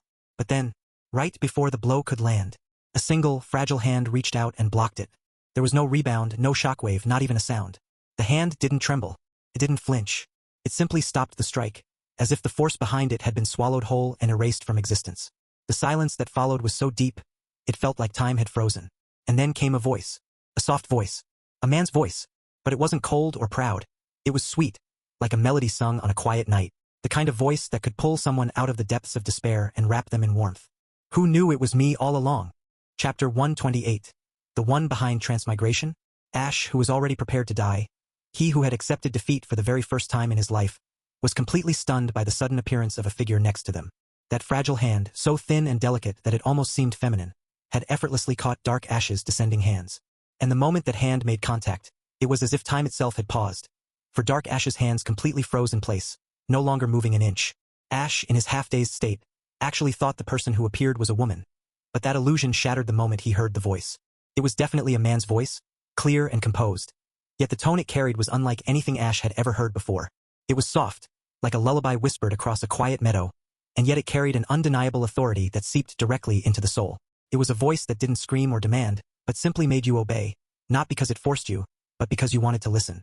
There was something deeply forbidden in the tone, something that felt like it should not exist, and yet here it was, resonating inside Ash's chest. It had a strange and powerful charm within it, one that could enchant anyone who heard it, regardless of whether they were a man or a woman. "Who knew it was me all along?" Ash didn't understand what the man meant by those words, not at that moment, but he instinctively knew one thing. The unknown figure had saved him. That fact alone was more than enough. This mysterious man wore a deep white robe that completely covered his body, reaching all the way down to the ground. The robe looked heavy, but the way it moved made it seem light, like drifting feathers.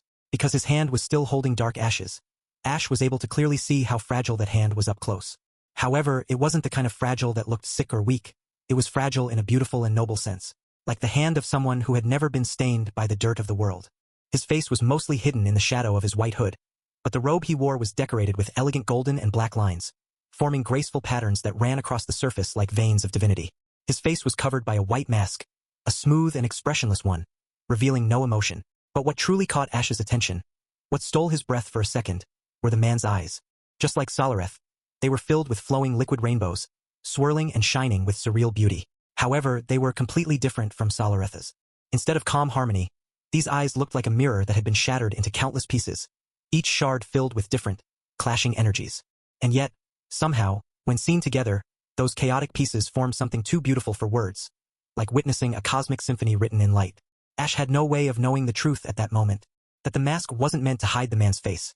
It was worn to protect others from looking directly into those eyes, because if anyone stared into them for too long, they might never return to who they were before. Who are you? Second form, Art of Burning Rage. The moment his form activated, the air itself began to tremble. The heat he released crackled like fire in dry wood. He tried to wrench his hands free, muscles tightening with effort, but it was useless. No matter how much strength he poured in, those fragile hands holding his felt impossibly heavy, as if they carried the weight of the entire world within them. I am... The mysterious man finally spoke, but just after uttering a few words, his voice began to distort. It changed abruptly, turning into a warped static, like a broken radio that lost its signal mid-broadcast. His words became impossible to make out. And then, right before both Ash and Dark Ash, the man's body started to blur unnaturally. His form began to flicker and glitch, as though reality itself was struggling to keep him intact, as if his very presence here was somehow against the rules of this world. What's going on? What even is he? Ash's thoughts raced, alarmed by the surreal scene unfolding before him. But just as suddenly as the glitch had appeared, it faded away completely. Reality stabilized. The distortion cleared. And in that tiny window of opportunity, Dark Ash managed to break free. Without hesitation, he jumped back and widened the distance between them, wary and alert. I see. So that's how it is, the mysterious man said slowly, his tone calm but layered with an emotion Ash couldn't quite name. Well, anyway, he continued, his voice now smooth again, almost nonchalant, as if what had just happened didn't matter at all. Dark Ash narrowed his eyes, an ominous thought flashing through his mind. I need to kill him quickly. I don't know why, but something about him feels too dangerous to ignore. Divine Art of Eternal Silence. Fifth form, Art of Suffocating Fear. Dark Ash disappeared from where he stood. His speed surpassed even Omni Thought's vision, becoming a blur as he reappeared beside the mysterious man. With deadly precision, he launched a powerful kick aimed straight at the man's face. But then, something caught his eye. Behind the white mask, beneath the deep shadows of the hood, those strange glowing eyes were calmly watching him. They followed his movements with eerie precision, like a predator observing its prey with calculated curiosity. And just when the kick was about to land, Dark Ash froze. His entire body stopped in midair, suspended unnaturally, as if the very space around him had turned against him and locked him in place. Ru. Try. Change. The man's voice returned, but once again, it was fragmented. The sentences were chopped and blurred, as if someone was deliberately scrambling his voice. It wasn't just interference. It felt like a higher force, an intentional obstruction, was keeping his words from being understood by Ash or Dark Ash, as if something powerful didn't want them to hear what he truly wanted to say. Should I kill him? The mysterious man muttered, his voice oddly casual, almost thoughtful, but the question sent a chill down Ash's spine. It wasn't clear who he meant. His glowing eyes shifted between Ash and Dark Ash, calmly scanning them both, as if weighing two pieces of a puzzle to decide which one he should erase. And then, his body began glitching again, but this time it was more intense. Dark Ash, sensing an opportunity, didn't hesitate. He forced his body free from the invisible grip and retreated swiftly. This time, however, he didn't charge in recklessly. Instead, he simply stood still, watching from a safe distance, his expression hard and wary. He wasn't sure what that man was, but he knew one thing for certain, that being was far beyond what he could deal with. I don't have much time, the mysterious man said, his voice low and measured, almost carrying the weight of some unseen deadline pressing against the edges of his existence. Then, with a slow, deliberate movement, he turned to face Ash directly, his eyes filled with a mixture of disdain and impatience, as he looked at Ash in the eyes and spoke once more. Pathetic. You are far too weak for what lies ahead, TSK. He clicked his tongue, as if he was observing a disappointment so predictable that it no longer surprised him. Hearing that, Ash felt something strange, an unfamiliar shame washing over him, like the sting of a first scolding from his parents. It wasn't anger or embarrassment, just a quiet ache deep inside. But then, Before he could dwell on that feeling any longer, the man's next words cut through the air like a sharp blade. His body tensed and his mind screamed for him to run, to escape immediately. Now that you have destroyed your magic circle, if you truly wish to rank up, you will need to rely on something different, something more enduring. Use the runes, bind them directly to your body. Make the runes themselves your anchors, and that path will lead you forward in the way you need to go. Those words struck Ash with a strange mixture of fear and awe, as if his very soul were being peeled back layer by layer for the stranger to see, exposed and vulnerable. It was as though this man could see through all of Ash's defenses and hesitation, straight to the core of his being. Do not waste your thoughts on things that do not matter, the man continued, his voice cold and steady now. I can already see the runes clearly, floating there next to the tree, just as they should be. After all, soul. His voice cracked and glitched again, breaking into static and fragments as if some invisible force fought to silence his words, as if the universe itself was trying to block the truth from reaching Ash's ears. Yet, even with the gaps and the noise, Ash understood enough to know that the stranger was right. The runes were indeed there, floating in his soul space. But how do I connect the runes? How do I anchor them properly? Ash asked, the question spilling out before he could stop it. He did not know why he asked, as his mind echoed warnings to stay away, to distrust the stranger who had invaded his soul, but his heart whispered a different truth, that if this man wanted to take the runes from him, he could have done so easily, but he had chosen not to, instead offering guidance to help Ash grow stronger. A single thought blossomed in Ash's chest, fragile and almost unbelievable, yet it held a weight he could not ignore. The one who transmigrated me, he might also be the one who transmigrated Alicia as well. Though those thoughts were surely audible to the mysterious man, but he remained silent and simply explained further about the runes to Ash. That black trunk you see, that is the true manifestation of your soul's form, the core essence of who you are, and the runes that surround it are drawn to this essence, he said, gesturing toward the vibrant tree pulsing within Ash's inner vision. But do not let them simply float aimlessly. Instead, force one rune to merge with the tree itself, and that will allow you to access every meaning and power that rune holds. If you want to reach the apprentice rank, you will need to fuse at least 2 runes with the soul core. As those words settled into Ash's mind, a strange clarity washed over him, as if all the noise and confusion melted away and he was left with a profound understanding. A sudden grasp of deep cosmic secrets that felt ancient and undeniable, like truths whispered by the universe itself. Before Ash could say anything, Dark Ash's voice cut through the moment, fierce and loud.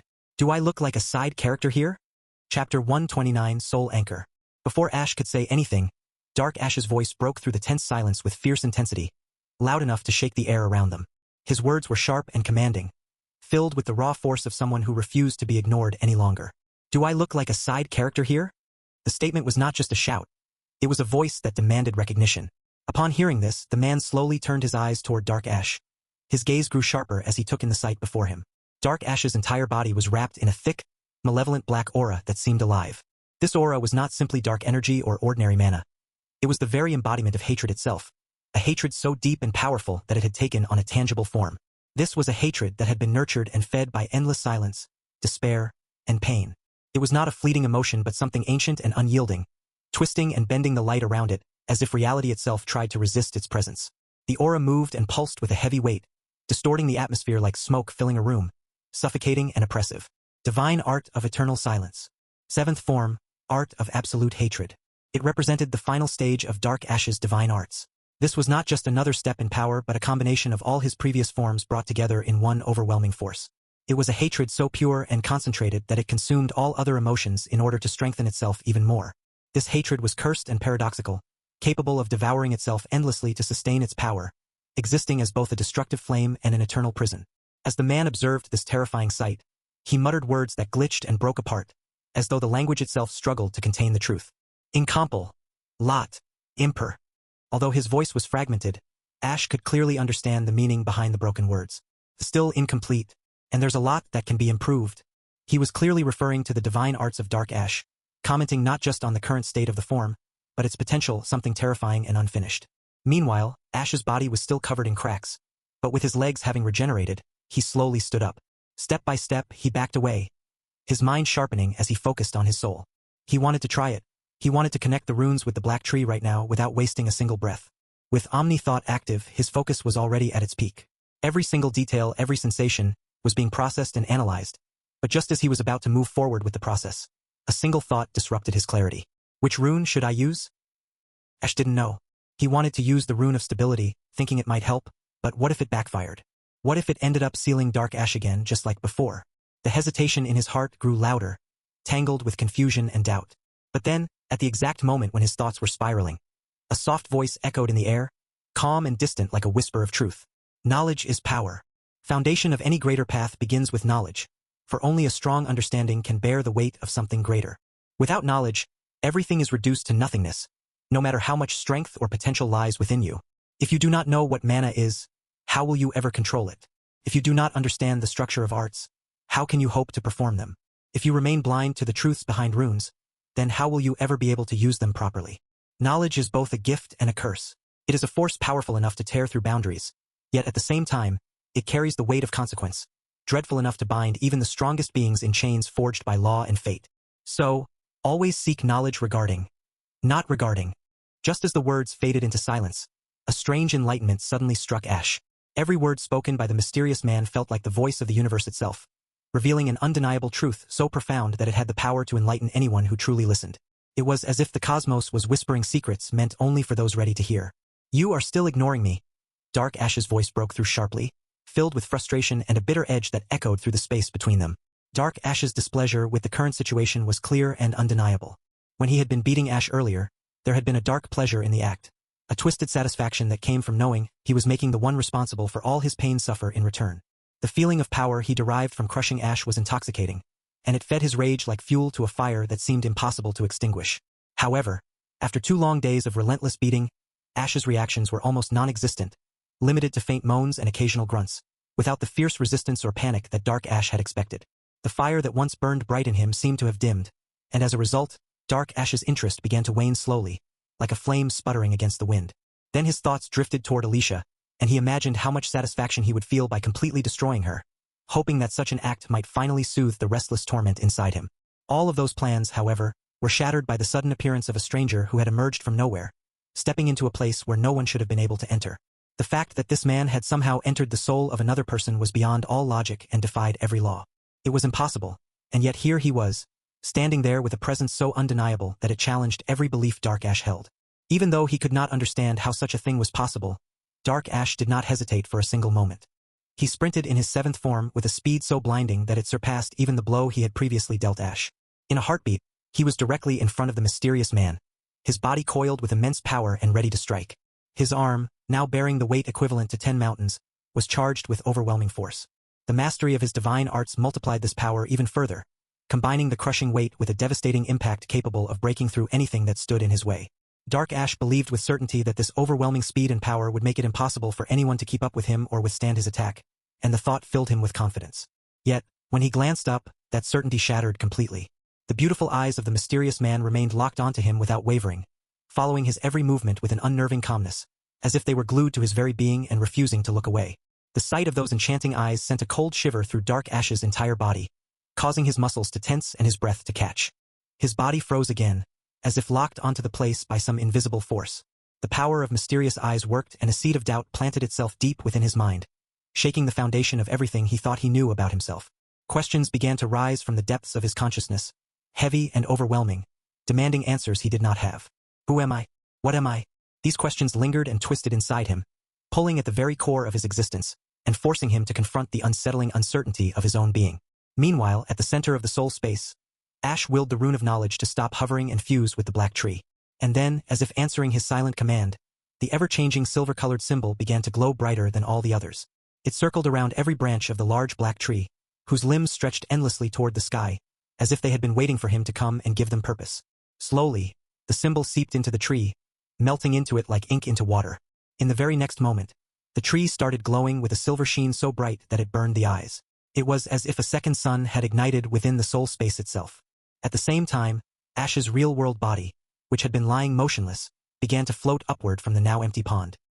Silver light wrapped around his form, his skin glowing like polished crystal, while his hair lifted, dancing wildly in the air like it had been caught in a silent storm. At that moment, he no longer looked human. He looked like something divine, like a celestial being forged by the hands of the cosmos itself. Then, at the center of his eyebrows, right at the glabella, a silver symbol began to form.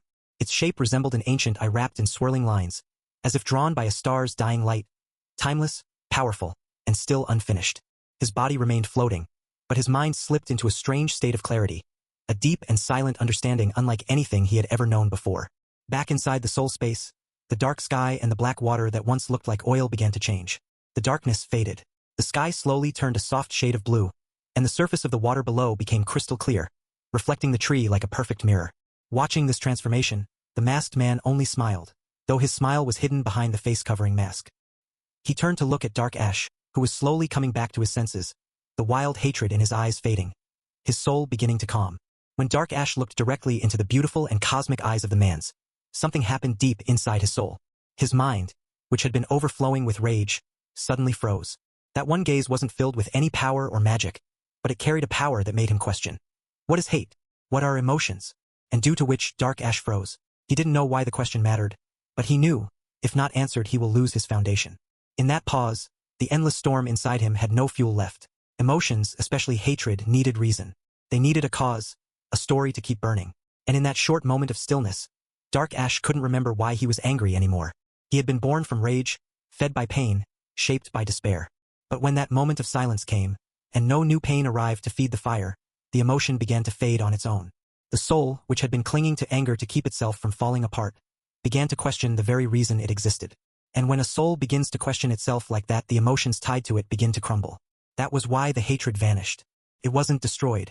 It simply couldn't survive once the purpose behind it became unclear. What a glaring weakness, the masked man thought, watching him coldly. As soon as Dark Ash fully returned to his senses, he blinked his eyes repeatedly, trying to make sense of everything that had just happened. He looked around and saw the emotions, sadness, anger, pain, and regret, slowly returning, gently seeping back into the soul like long-lost memories coming home.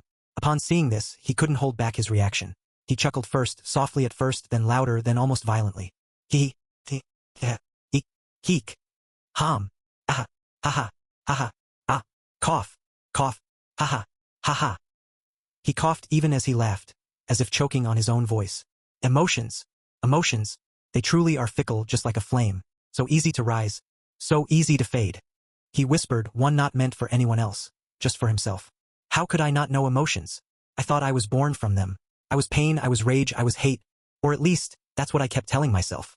But now, after all this, he lowered his gaze, confused, hollow. If those were truly emotions, if they were real, then why did they vanish so easily? Why did just 1 second of silence make them disappear? He stood still for a long moment, as if frozen in the silence left behind. They weren't emotions, he finally said, more certain now, though his voice still carried the weight of everything breaking down inside him. Not truly. They were just echoes, leftover pieces of pain and fear, clinging to me like shadows. I convinced myself they were mine, that they were me. But the truth is, they were never born from anything I lived, just from what I have seen. His hands clenched at his sides, his nails pressing into his palms. I didn't feel, I was just remembering how it felt, like replaying the same scream over and over, long after the pain had already ended. He looked up again, eyes dull but sharp with clarity. That's why they disappeared, because the moment I looked into his eyes, the illusion couldn't hold. My hatred, my anger, they didn't stand a chance against something real.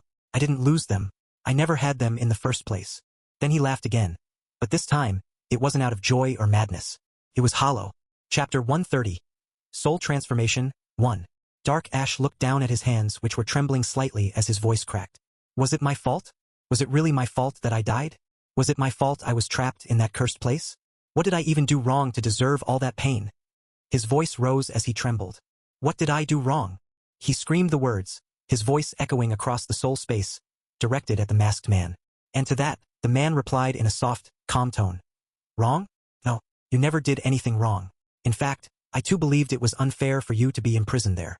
Dark Ash opened his mouth, wanting to say something, but the man continued speaking without pause. But life is fair to no one. It only seems unfair, and that unfairness, in its own twisted way, makes it even more fair. You see, all of you are just pieces, moving on the WH. Whether you live or die doesn't... No. His voice began to distort, fading and breaking like a transmission struggling to reach through static. Dark Ash suddenly burst into laughter once more, louder and more deranged than before, as if something about those broken, incomplete words had struck a chord deep within his twisted soul. Keka, iki, Keskiviikko. It was the laugh of someone who had already lost their sanity long ago and had only just realized it now, as if the weight of everything finally made sense in the most broken way possible. I get it. I truly get it now, he muttered, a strange calmness bleeding into his tone. But do you know? His voice wavered, as if caught between a whisper and a cry. Even though those emotions, that rage, that hatred, they were not truly mine. The silence I endured, the loneliness I carried for so long, that was definitely real. That silence, that emptiness that no one ever saw, it was mine and mine alone. Hearing those words, the masked man remained quiet, unmoving. He didn't speak a single word, as if his silence had already become a form of answer, a silent agreement. Do you know why I named my martial art Divine Arts of Eternal Silence? He asked again, his voice low, almost tender, like he was speaking more to himself than anyone else. Once more, the man didn't respond, simply watching him in silence, as if allowing the weight of those words to hang in the air without judgment. Meanwhile, as the silver light gradually receded, Ash turned his gaze toward the black tree that stood before him. The appearance of the tree had changed completely from before. The black tree now bore delicate silver linings that spread all across its thick bark like veins of light, glowing faintly in the dim surroundings. Small, shimmering silver leaves had begun to sprout across its massive frame. While these leaves weren't too many in number, their presence was unmistakable. They stood out like stars on a dark canvas, soft yet radiant. He also noticed that the already enormous tree had grown even larger, now towering to the height of a 3-story building, casting a vast shadow that covered the space around it. The other runes that had been floating around it still remained, orbiting slowly, as if acknowledging the tree's transformation in silence. Ash's attention was also drawn to the darkness that had once clouded his soul space. Too was fading. The shadow that had once smothered everything was now receding, already halfway gone. But just as he began to process it all, a voice echoed again. Do you know why I named my martial art Divine Arts of Eternal Silence? Ash turned toward the source of the voice, already knowing who it belonged to. Because there weren't just 7 forms of my art. There was one more, an 8th form, but I believed it was so powerful, so absolute, that if I ever used it, even my own soul would be silenced for eternity. That meant I would die, truly die with nothing left behind. His voice grew heavier, the weight of years pressing behind every word. I never intended to use it, at least, not until I had taken full control of my body.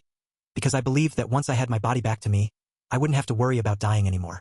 He paused for a breath, his expression unreadable. But now that you're here, now that you are standing like an unbreakable wall in front of me, you've forced my hand. Whether I like it or not, I no longer have a choice. And then, with the solemnity of one accepting the inevitable, he spoke the name of the forbidden technique. Divine Art of Eternal Silence. Dark Ash's last attack wasn't just an ordinary move. It was something shaped from the silence he had lived with for 600 years. That silence was cold, heavy, and endless. It wasn't peaceful. It was the kind of silence that slowly eats away at your heart, until you no longer remember what feeling truly is. He used that silence as the foundation for his technique. He tried to channel it into power, but the energy required was too much. The emotions he had once relied on, emotions like rage, sorrow, and hatred, were no longer capable of powering this form. Even though this ultimate form was nothing more than a single strike, it carried with it a concept so absolute that it could silence anything it touched. One hit, one moment, one death, an end beyond return. But the energy needed to carry out such a strike, it was far beyond what he had. He didn't have the energy, so the only thing left to burn was his soul. The very soul that had endured 6 centuries of torment and still held itself together. It was that long-suffering soul that answered the call. As he began to summon the technique, the entire soul space started to tremble, as if the very fabric of its existence was straining under the pressure. The calm waters that had never moved began to churn and rise, rippling into waves as if something ancient had been disturbed. Around Dark Ash's hands, the energy began to condense. Neither fully white nor truly gray. It was translucent, fragile in appearance yet so dense it distorted the space around it. It wasn't light, and it wasn't darkness. It was silence made manifest. A silence so complete that it devoured everything: sound, movement, even presence. Ash's gaze shifted to the mysterious man across the space. But the man did nothing. He simply stood there watching Dark Ash channel the last of his essence. Why isn't he moving? Why isn't he stopping it? Ash didn't know, but he couldn't stop the nervousness building inside him. After all, this was still his soul space. If it shattered or broke apart because of this attack, he had no clue what the consequences would be. What would it affect? Would it harm his mind? His body? His existence? Then it happened. Zeroth form, Art of Eternal Silence. Dark Ash didn't rush forward or let out a battle cry. He simply made a calm punching motion from where he stood. The energy that had caused the soul space to shudder, the same energy that stirred the waters into waves, disappeared from his hands the very moment he moved. But only for a heartbeat. The very next instant, it reappeared in front of the mysterious man's chest. A perfect, translucent fist, formed from silence itself. It lingered for only a second. Then it touched him. And in that moment, everything stopped. The energy didn't explode. It didn't ripple outward or tear through the soul space. It just vanished, like a whisper lost in the wind.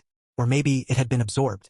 Even Ash stood frozen in disbelief, unable to process what he had just seen, because even he could feel it in the very core of his being.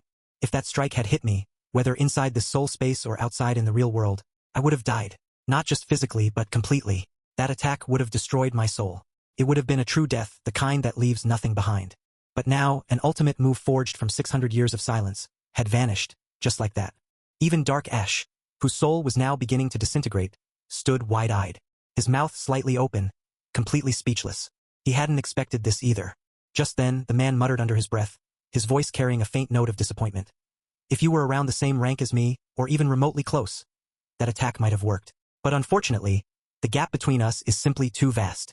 Hearing that, Dark Ash smiled bitterly, his expression mixed with resignation and faint amusement. Then, just as he turned his gaze toward Ash, the man continued to speak.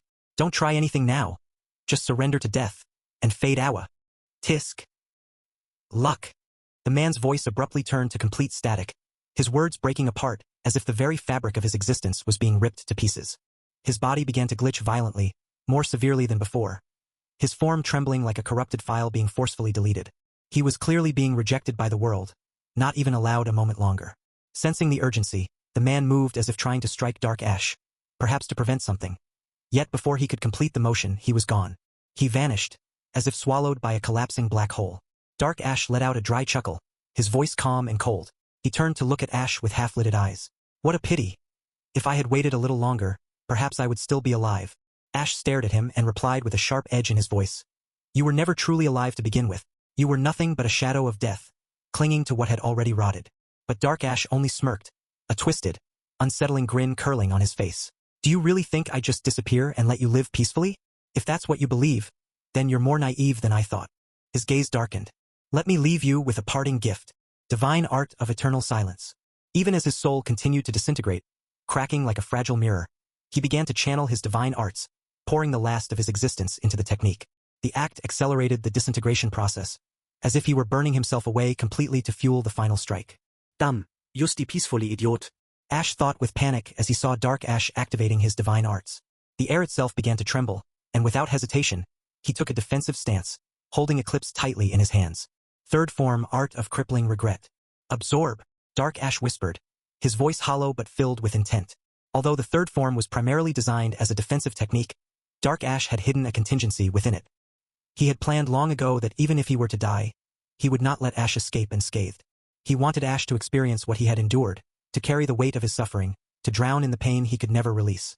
Using the essence of his divine art, he absorbed all the emotions, every false feeling, every fabricated sorrow, that had once plagued him. Though they were not truly his own, they had become real through experience. And now, they would become Ash's truth. He also absorbed every single memory in him. Each moment of loneliness, of failure, of despair, of anger. Then, with a voice that echoed like the last breath of a dying star, transmit. Chapter 131. Soul Transformation, 2. Third form, Art of Crippling Regret. Absorb, Dark Ash whispered, his voice hollow but filled with intent. Although the third form was primarily designed as a defensive technique, Dark Ash had hidden a contingency within it. He had planned long ago that even if he were to die, he would not let Ash escape unscathed. He wanted Ash to experience what he had endured, to carry the weight of his suffering, to drown in the pain he could never release.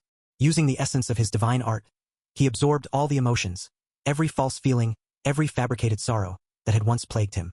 Though they were not truly his own, they had become real through experience. And now, they would become Ash's truth. He also absorbed every single memory in him. Each moment of loneliness, of failure, of despair, of anger. Then, with a voice that echoed like the last breath of a dying star, transmit. Just as the words faded, Dark Ash's soul completely collapsed, leaving no trace or echo behind. Only a soft gray sphere of light hovered where he had stood, slowly descending until it gently touched the surface of the water below, causing a quiet ripple to spread across the vast space. Boom! Suddenly, a loud explosion shook the entire soul space, sending waves of energy through every corner.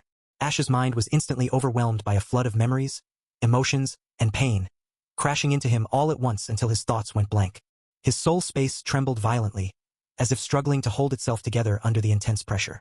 Above him, the sky cracked like broken glass and Ash was forced out of his soul space, thrown into darkness deeper and heavier than before. The waters below turned pitch black, reflecting a sorrow too vast to name, and the whole space shook as if ready to collapse. Then, The tree at the center began to glow softly, spreading a gentle silver light through its bark and branches that filled the infinite soul space with calm and warmth. The shaking stopped. The chaos quieted. In that calm moment, the fight between darkness and Ash's soul was paused. For now, time continued to pass in that silent stalemate, with each moment stretching endlessly, and few days slipped by just like that while Ash remained unconscious, showing no sign of waking up. The sky above, still cracked and broken, was completely filled with darkness, and the waters below remained pitch black and unmoving, as if the entire space had been frozen in time. Nothing stirred. Nothing changed. The only thing preventing the soul space from collapsing into itself was the rune of knowledge, which was silently holding everything together, acting as an invisible force that kept the space stable. The silver light that had emerged earlier still glowed steadily, filling the soul space with a soft, unwavering brightness like a lone beacon that refused to fade. A gentle reminder that something within still endured. But then, something new happened. A light appeared, one that was clearly different from the silver. It was red in color, soft and faint at first, slowly drifting across the space like a wandering ember until it reached the base of the tree at the center of it all. As the red light touched the surface of the tree, it began to seep into the bark as if becoming one with it, and right at that moment, the rune of life, which had always remained a pure white symbol among the others, suddenly started to glow more brightly than any of the rest, radiating a warmth that stood out even among the silver. The rune of life also began to merge with the tree, and once again, just like before, the space around started to shift. The black tree, which already had silver lines running through it, now began to shine with glowing white lines alongside them. The height of the tree began to grow, expanding from the size of a 3-story building to something even taller, now reaching the height of a 4-story one. Along its branches, white leaves started to bloom, fresh and soft like new life sprouting from stillness. Yet, despite the growth, the branches were still mostly bare, with only a few leaves appearing here and there, as if the tree itself was waiting for more, waiting for all the runes to return and gather, so that it could fully awaken and complete its form at last. At the same time, far away from the soul space, back in the real world, a strange glowing symbol began to form inside Ash's body, who was now lying quietly on the ground. The symbol slowly appeared on his heart, glowing faintly from within his chest, while his heart continued to beat gently, sustaining life even in sleep. The light from the glowing symbol spread across his heart, surrounding it completely, covering it with patterns that pulsed softly with energy. And then, after a few moments, the glow began to fade and slowly disappeared as if absorbed completely into him. With that, the soul space finally began to heal. The cracks in the sky started to mend, and the stillness no longer felt like lifeless silence but something peaceful and calm. As for what that red light was or where it had come from, no one knew. Not yet. Ash found himself standing in a strange place that felt neither real nor entirely imaginary. A space that pulsed with an odd quietness, and his thoughts stirred in confusion as he muttered inwardly, "What the hell is going on? Where even am I?" Then the memories returned, flooding his mind in waves, sharp and overwhelming, as he recalled what had happened just before losing consciousness. Right, those memories. That bastard dumped everything into my mind before dying. All his pain, his hatred, his emotions. Damn it. His head throbbed faintly at the recollection, and the lingering heaviness in his chest told him that he hadn't been able to process it all, not even with Omni-Thought's help. I must have lost consciousness because of the overload.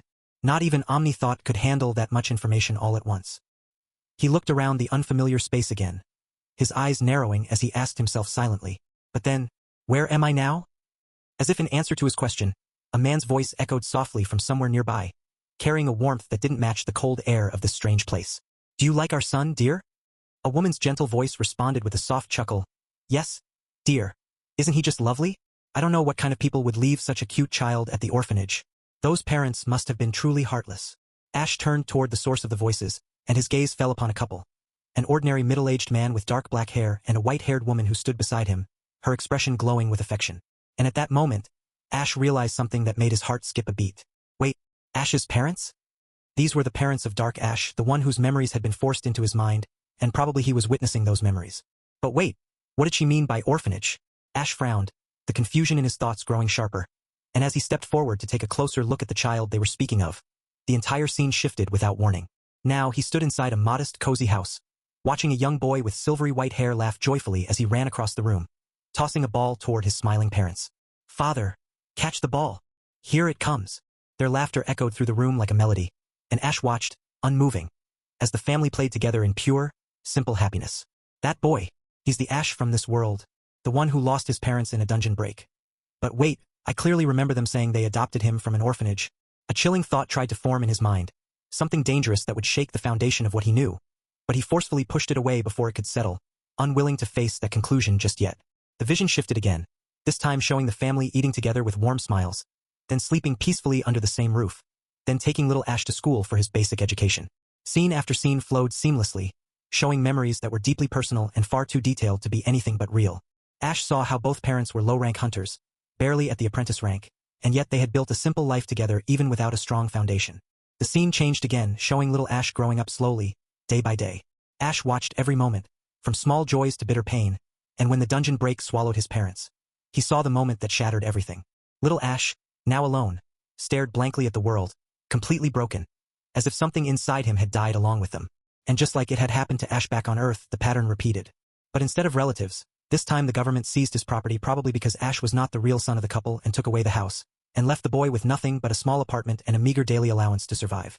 Seeing that, Ash clenched his fists tightly, rage simmering beneath his skin, his heart aching at the mirrored cruelty of two different worlds. It's the same everywhere. No matter where you go, they hide their cruelty behind rules and order. But this is sin. This is wrong. He continued watching as little Ash, now utterly alone, stopped attending school, spending all his time lost in his phone or drowning in music, anything to escape the silence that reminded him of what he had lost. Then the scene shifted again, and Ash found himself watching a moment of intense suffering. Little Ash was curled on his bed, screaming in pain, his hands clutching his abdomen as waves of mana surged through his body, wild and uncontrollable. He's awakening, Ash thought, his expression turning serious as he realized what this meant. This is the moment I transmigrated. He leaned in closer, watching with focused eyes. Little Ash's awakening wasn't normal. After the initial outburst of mana, the boy's hands moved from his abdomen to his chest, and then, all of a sudden, the mana flow halted completely. Then the boy collapsed back onto the bed, completely still. Time passed, one day after another, and yet there was no change. But on the fourth day, there was movement again. The mana returned, seeping slowly into his body once more, only to stop again, interrupted by some invisible force. Ash took a deep breath, and as the reality of it all settled in, only one thought echoed through his mind. I transmigrated. Chapter 132. Facing his true self. The scene shifted again, and this time, Ash found himself standing within a boundless white space, one that stretched endlessly in all directions, where there was no ground beneath his feet nor a sky above his head. A short distance away, he noticed another version of himself sitting quietly with his knees pulled up to his chest, arms wrapped tightly around them, as if trying to protect something fragile inside. In front of him, a screen floated gently in the air, quietly playing something that Ash couldn't quite see clearly from where he stood, though in his heart, he already had a sense of what it would be, and that alone made his steps slow. When he finally came close enough, he saw the images on the screen, and as he had expected, they were his memories. The ones that belonged to Ashburn, the Earthling. A long, tired sigh slipped from his lips. He knew exactly what was happening. He didn't need anyone to explain it to him. He didn't need anyone to confirm it. He understood everything not through logic or facts, but because something inside him just knew. His instincts were telling him the truth in a way that words never could. This wasn't something random or meaningless. Dark Ash had forced these memories into him. It was like being pushed underwater and told to breathe. If Ash wanted to wake up, if he wanted to open his eyes in the real world again, he had no option but to face these memories. They were a part of him now, and running away from them wouldn't change that. Ash looked again at the boy that looked just like him, who sat with his knees pulled close to his chest and his arms wrapped tightly around them. The boy's eyes were wide and empty as he stared at the flickering screen in front of him, lost in whatever was playing there. He knew these were only memories and that the boy would not be able to see him, no matter how close he came or how long he stayed. So he walked over and sat down beside him. He did not say a word or try to make contact. Instead, he shared the silence and the heavy feeling that had been waiting too long to be faced. His gaze returned to the screen where his memories continued to unfold, showing fragments of life filled with pain, choices, and emotions he could no longer ignore. A thought slowly rose inside him, calm and steady like a gentle wave that could not be stopped. I guess it's time. I've been hiding from this part of me for too long. I keep acting like it never happened, like it doesn't matter anymore. But the truth is, I can't move forward if I keep running away. If I really want to grow, I have to stop turning my back on where I came from. Meanwhile, somewhere in the world of Ecumia, what did you just say? A cold voice echoed through the vast, dark throne room, so sharp and emotionless that it could slice through steel. Yet beneath that calm surface was a venomous fury, one that seeped into the walls and made even the shadows tremble. The demon who had come to report the news began to shake uncontrollably, his trembling limbs betraying the deep fear that had settled in his bones. His voice quivered with every word, and even breathing seemed difficult under the crushing weight of the presence before him. Emma, my prince. All the demons who were sent to infiltrate the academy, they have disappeared without a trace. We believe that every last one of them has been killed. The moment those words left his mouth, the air inside the throne room turned deathly cold, like winter had descended all at once. The walls groaned softly, and the floor beneath his feet gave off a low, eerie rumble, as if the castle itself feared the one who sat on the throne. They all died. The voice spoke again, now slower, more focused, with a chilling calm that only made the rage behind it more terrifying. And you are telling me this now, 2 entire months later? There was no anger in the tone, but that lack of emotion was what made it even more dangerous. It was not a question that allowed excuses, nor one that welcomed explanations. It was a statement layered with silent fury, one that demanded only truth. Am my prince? The demon stuttered again, doing his best to speak clearly while his mind screamed for escape. We are only allowed to make contact once every 2 months unless something urgent or extremely important happens. That is the standing order. However, it has already been a full week since the assigned contact date passed, and despite repeated attempts to reach them, no one is responding from the academy side. It is as if they all vanished at once. He tried to continue to explain further, but his voice never got the chance to finish the sentence. His body suddenly began to melt, like wax exposed to unbearable heat, his flesh and bones dissolving into the floor in an instant. His death was quick, silent, and absolute, leaving behind nothing but a dark stain and an even darker silence. The entire scene was horrifying in a way that words struggled to describe, a death so clean and quiet that it made the silence afterward feel unbearable. It seems, a variable has appeared, came a sultry, feminine voice from the shadows of the room, breaking the silence with a slow, deliberate rhythm that hinted at amusement, curiosity, and danger all at once. Hearing that voice, Orion, the first son of the Demon King, lifted his gaze and turned toward the direction it came from. A female demon emerged from the darkness, walking gracefully into the flickering candlelight, and her presence demanded attention. Her skin was pale as snow, smooth and flawless, almost glowing under the dim light, and her hair was long and black, flowing behind her like liquid silk with a gentle shimmer that made it seem alive. Her eyes were deep crimson, sharp yet alluring, with heart-shaped pupils that seemed to pull you in and trap you in their gaze. She had the kind of figure that legends were written about, with every curve and contour perfectly shaped, her body a flawless combination of seduction and strength. She was the kind of woman who could bring empires to ruin with a single smile. Her robe was long and elegant from behind, flowing like royalty's cloak, but the front was dangerously revealing. It left little covered, yet everything it hid only made the imagination burn brighter. The cloth seemed to have been crafted not just to clothe her, but to tease the very idea of restraint. Hearing those words, Orion immediately summoned one of his demons and asked carefully, "Have you found any information about the boy, Ashburn?" "Yes, my prince," the demon replied instantly, stepping forward with respectful haste. He held out a small, worn book and passed it carefully to Orion. Orion took the book, his gaze unreadable. The female demon, Lilith, glided closer without hesitation, leaning down beside him so that her chest pressed firmly against his head. She clearly had no concern for space or modesty, and Orion didn't seem to mind her boldness at all. Instead, they both began to read through the pages together, their eyes scanning the notes in silence. "Orphan awakened, mage class," Orion murmured under his breath as he flipped the pages slowly. "And what's this? He left the academy." Lilith tilted her head and asked with mild surprise, "Didn't you once say he had a dual class?" "That's what Zarek reported to me," Orion replied without lifting his eyes from the book. "Where is Zarek now?" she asked with a curious tone, though her expression hinted she already suspected the answer. "Dead," Orion answered simply, his voice calm but final. Lilith, who was known across the demon world as one of the 7 overlord demons, specifically the sin of lust, let out a slow sigh. "I see. Then," Orion said after a pause, "call the Visionary." That name carried weight. The Visionary wasn't just any demon. He was a rarity among rarities, born once in a trillion, a demon with the unique ability to peer into the tangled threads of fate and glimpse fragments of the future. In every generation, only one such demon appeared, and their value was beyond measure. Within a minute, the Visionary arrived in the throne room, stepping forward with composed steps. Though he was young in appearance, wearing neat robes and thin glasses, his presence was calm, but beneath it was the unmistakable feeling that he knew far more than he ever let on. "My prince, did you summon me?" the Visionary asked politely, his voice soft and sweet like that of a child, but with a sharp undertone, like someone who saw through illusions and lies alike. Orion gave him a steady look and handed him the book. "Tell me if this person, Ashburn, has the potential to become a variable in the future." The moment he heard that, the Visionary's face went pale. Cold sweat trickled down his forehead as the smile vanished from his lips. He looked shaken for the first time. "My prince," he said, his voice strained. "The threads of fate are in chaos. Someone, or something has deeply disturbed them. If I try to divine anything now, I might suffer a backlash." "I know," Orion said, his tone patient yet firm. "You've said before that fate has been tampered with, but you still haven't discovered who did it, correct?" "Yes," the Visionary admitted quietly. "Then try again. Focus only on this person. If the backlash is too much and your body suffers, I will personally give you an elixir to restore you. You have my word. So don't worry." The Visionary gave a shaky breath but nodded, comforted by the assurance. He looked down at the book once more, memorizing the name. Ashburn. Then he closed his eyes, placed both hands together, and began channeling his power. The throne room grew silent.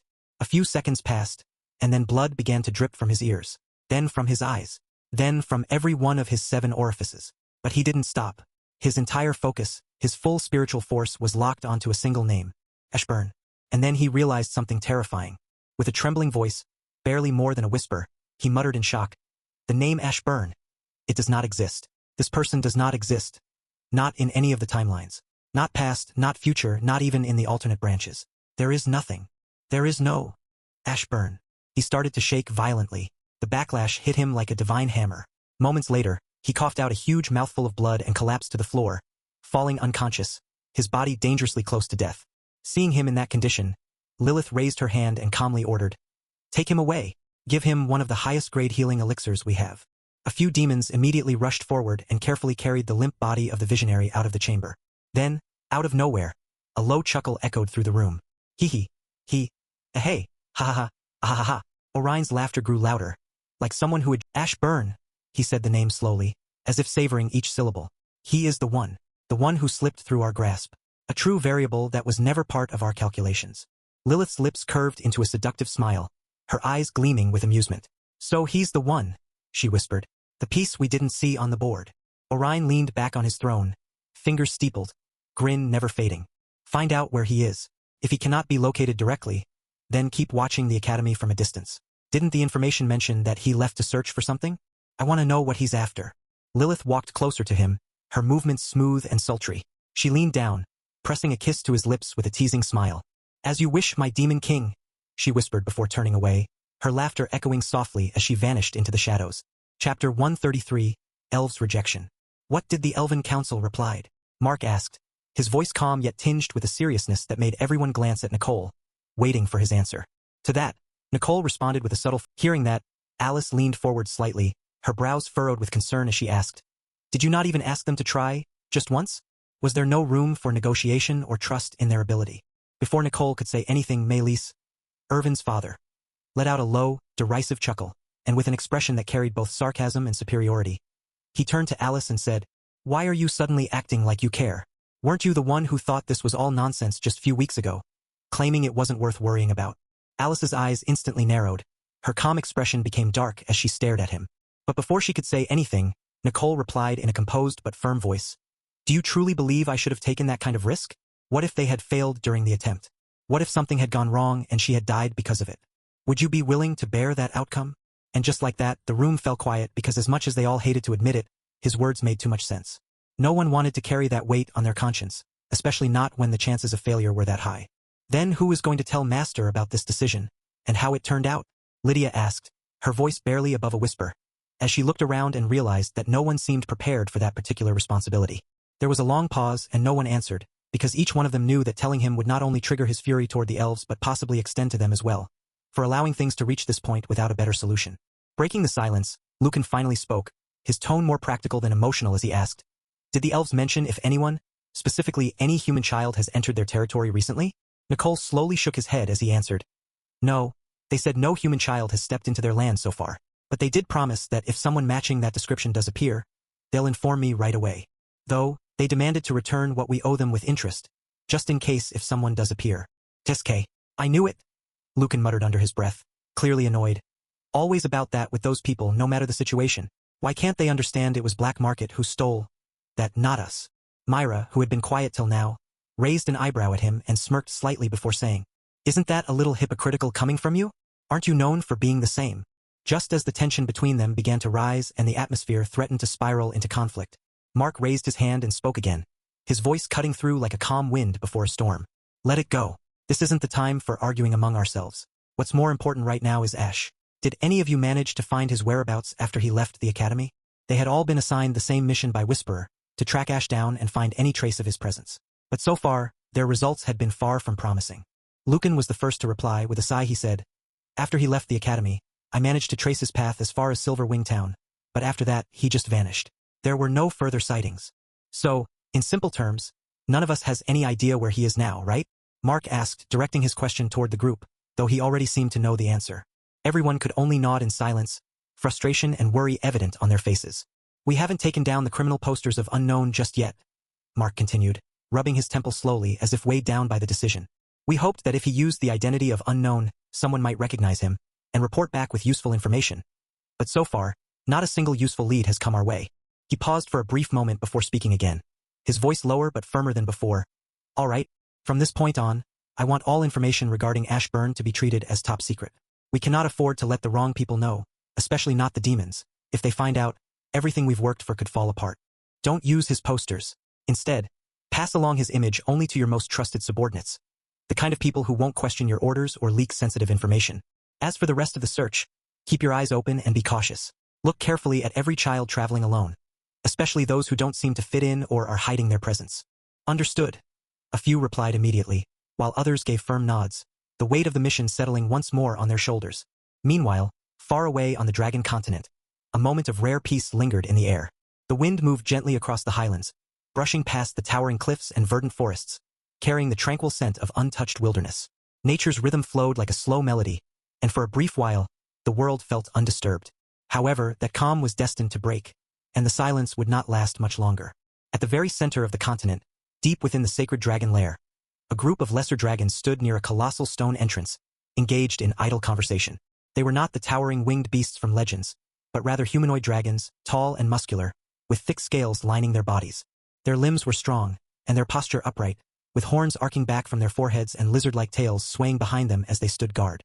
"I'm honestly getting tired of guarding this place every single day," one of them muttered with a weary sigh, his arms crossed while he leaned beside the entrance, his eyes half-lidded with boredom. The cave before them was sealed shut, its surface covered in strange and ancient carvings. The markings depicted dragons in flight, mythical creatures locked in combat, and spiraling patterns that shimmered faintly as if breathing with old magic. "Try not to complain too loudly. We are guarding the tombs of our ancestors, after all," the second dragon replied, his tone calm and filled with a sense of quiet respect as he glanced toward the carvings on the gate.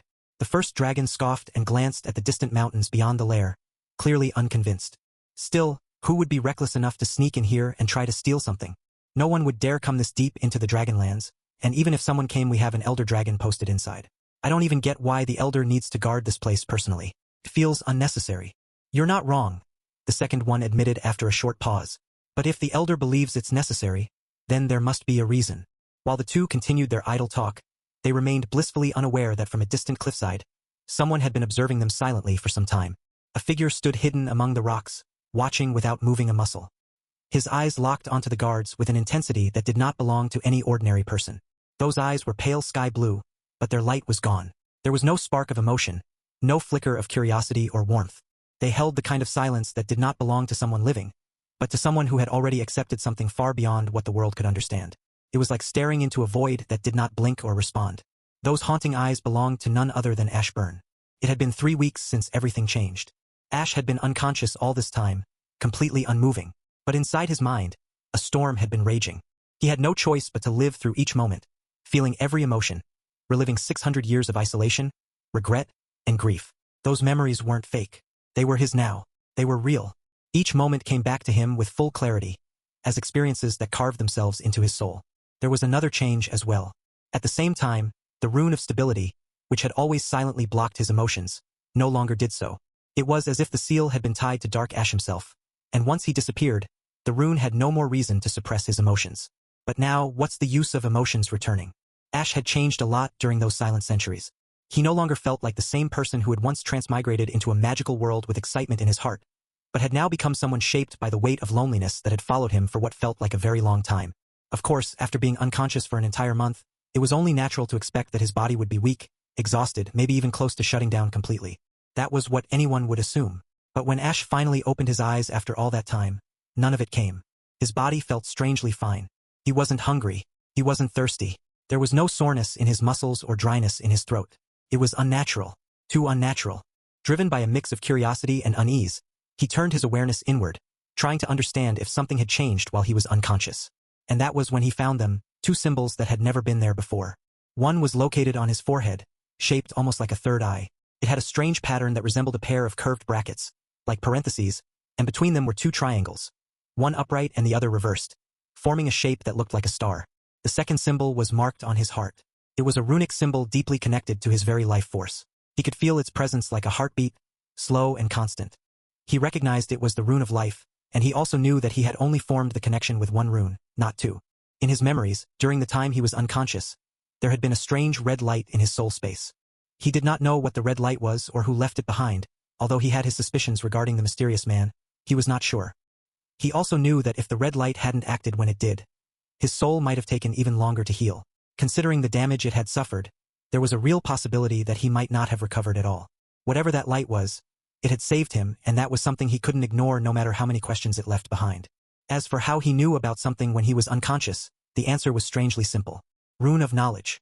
After forming a connection with it, its power had integrated with Ash, allowing Ash to know everything that was happening inside his body even when he was not seeing. Although, he still haven't unlocked the full power of the runes. While looking at the two lesser dragons bickering, with a quiet breath Ash thought. Status. Chapter 134. Status Window. Status. Name Ashburn. Race Human. Age 12. Class Magic Swordsman. Unique. Rank Apprentice. 0%. Affinity Lightning, Life, Death, Space. Attributes. Strength 203. Agility 203. Vitality 203. Intelligence 203. Stamina 203. Charm 203. Mana 203. Traits. Codex of Creation. Apprentice rank. Primordial Core. Incomplete. Rank dash. Skills. Omni Thought. 100 Poison Immunity. Absolute Concealment. Transcendent Step. Runes. Rune of Stability. Rune of Knowledge. Rune of Life. Rune of Balance. Rune of Concealment. Rune of Death. Rune of Space. Looking at his status window, Ash felt a small amount of satisfaction deep inside, a quiet sense of progress that stirred somewhere in the corner of his chest, but that fleeting feeling never made it to his face. His expression remained blank, and his eyes, dull and lifeless, carried no emotion. They looked like eyes that had forgotten how to shine. Ash knew he needed interaction with people, not for any grand reason, but simply because he had endured silence for so long. So he needed someone to speak to, someone to respond, someone who would talk and laugh and argue with him. He needed the presence of others, the kind of warmth that only friends could give. Because if no one ever spoke to him, if no one ever reached out and touched the silence he was drowning in, there would never again be any spark returning to his lifeless eyes. After waking up, he found out that he had ranked up, probably due to soul essence increasing a little bit of his stats. And because of that, his growth trait, Codex of Creation, had also ranked up. With that, one more ability of the trait has been unlocked. Trait name, Codex of Creation. Rank, Growth, Apprentice. Description. It is a growth-type trait that grows with user and allows the user to walk their own unique path. Protective Override. If something poses a danger to the user, such as an unstable mana flow or harmful energies, the Codex intervenes, overriding the process to shield the user from harm and guiding them toward a more advantageous path. Works only when the user is undergoing evolution or awakening. Initiate of Runes. It allows the user to create skills using runes. At Novice rank, the user is granted 1 skill creation chance, with the number of chances increasing by 1 at each subsequent rank. 2 at Apprentice rank, 3 at Adept rank, and so on. Asterisk skills can be created with only runes. Weapon Resonance. The user gains the ability to resonate one weapon of his choice with the runes, causing it to transform and gain passive abilities based on the rune's nature. Resonating chances 1 to 1. Dash locked. Skill creation chance 0. He had gained a new ability, one that allowed him to resonate his weapon with the runes. And the moment he chose Eclipse to resonate with the runes, something strange but expected happened. The sword vanished from his hand, and in the next breath, it appeared in his soul space. It wasn't just sitting there. Eclipse was changing. It was slowly transforming, surrounded by the symbols of his runes, as if it was being reshaped and nourished by their very essence. The process would take time, but he could already feel it. This was going to make the weapon something far beyond its current form. After that, he did not waste any time. Ash moved forward and completed the 6th trial, known as the Trial of Skill. He had to fight a wave of monsters, one after another, testing his skill in fighting. But for Ash, it wasn't too difficult. The monsters were only a little above his level, some barely 2 levels higher, so he managed to scale through them with calm ease. After clearing the trial, he received his rewards. A prism shard, along with 2 pieces of unnamed equipment set, 1 mask and 1 cloak. And when he equipped all 6 pieces together, they responded, merging in a way that formed something he hadn't expected at all. But he did not stop there. While still in the final trial ground, Ash moved towards the side and pressed the left bottom corner of the wall. After activating the mechanism, a small treasure box came out of the wall. Opening it, he found the thing he was here for. Rune of Space. He didn't hesitate. Without a moment of delay, he absorbed the rune and felt his body shake as a new connection was formed. Another thread weaving itself into the growing network of his soul tree. Then, using the skill creation ability, he shaped 2 new skills. Rune of Space. Description. Grants the ability to survive in the endless void of outer space, allowing one to breathe despite the lack of atmosphere, and endure the crushing cold and silence that would overwhelm any ordinary being. Passive. Grants immunity to negative effects caused by spatial and cosmic abilities and anomalies. Passive. Skill Transcendent Step. Rank, Saint. Description. Transcendent Step allows the user to instantly teleport to any location they have previously visited and any point within their direct line of sight. The user can also mark physical objects to act as teleport anchors, and teleport at that anchor point. Current anchors 1/3. Skill, Absolute Concealment. Rank, Mythical. Description. Hides the user's presence from all detection and perception skills in existence. Only those who see the user with their own eyes can detect him. It does not make the user invisible. He created Transcendent Step as a form of escape skill, something that could be used when things went completely wrong. With this ability, if he truly wanted, he could instantly return to the Academy, even from the Dragon Continent, without anyone being able to stop him. It was his safeguard. A way to retreat from overwhelming enemies when facing them head-on wasn't an option. As for why he created Absolute Concealment, the reason was simple.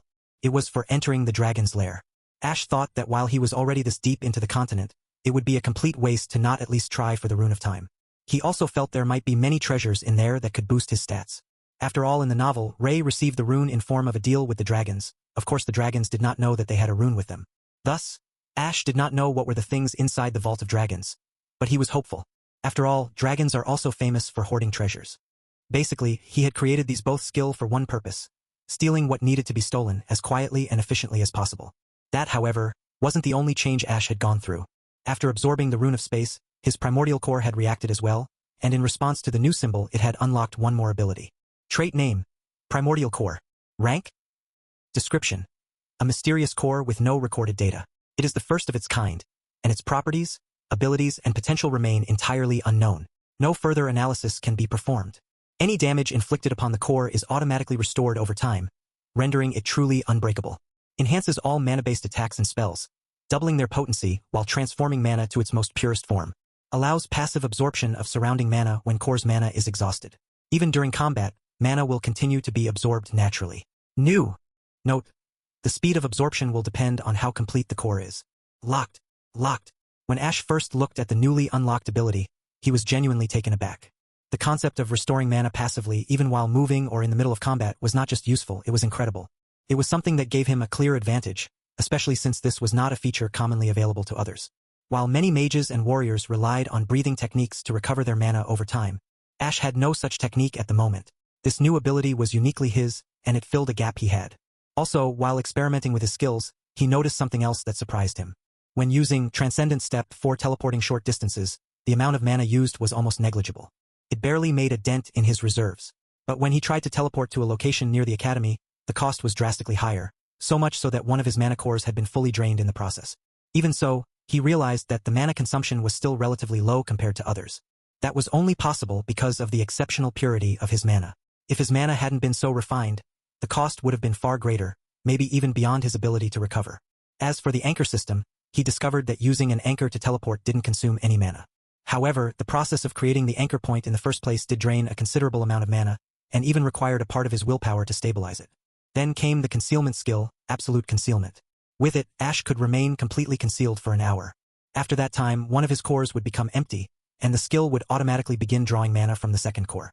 But here was the true brilliance of the primordial core. Because of its newly unlocked ability, it only took half an hour for his first core to completely recover its mana, even while the concealment skill continued running from the second core.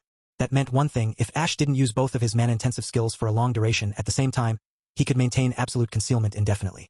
He could become a ghost in the world, hiding from even the most powerful eyes. And alongside all this, while acquiring the Rune of Space, Ash had also gained a new affinity, Space Affinity. Let's get going. I've already wasted enough time. Ash muttered to himself as his gaze settled on the massive stone door before him. He had arrived here shortly after waking up, and it hadn't been hard to find the location. All he had done was teleport to the highest visible point in the sky, scanning the vast lands from above, and then teleport again, this time directly into his destination. All while absolute concealment continued to veil his presence. Now, he stood deep within the heart of the Dragon Continent, a place long abandoned by time and untouched by the presence of life.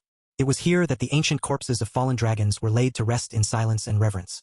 This place was not just a graveyard, but a monument to their legacy, the Tomb of the Dragons, and also the Treasury of the Dragons.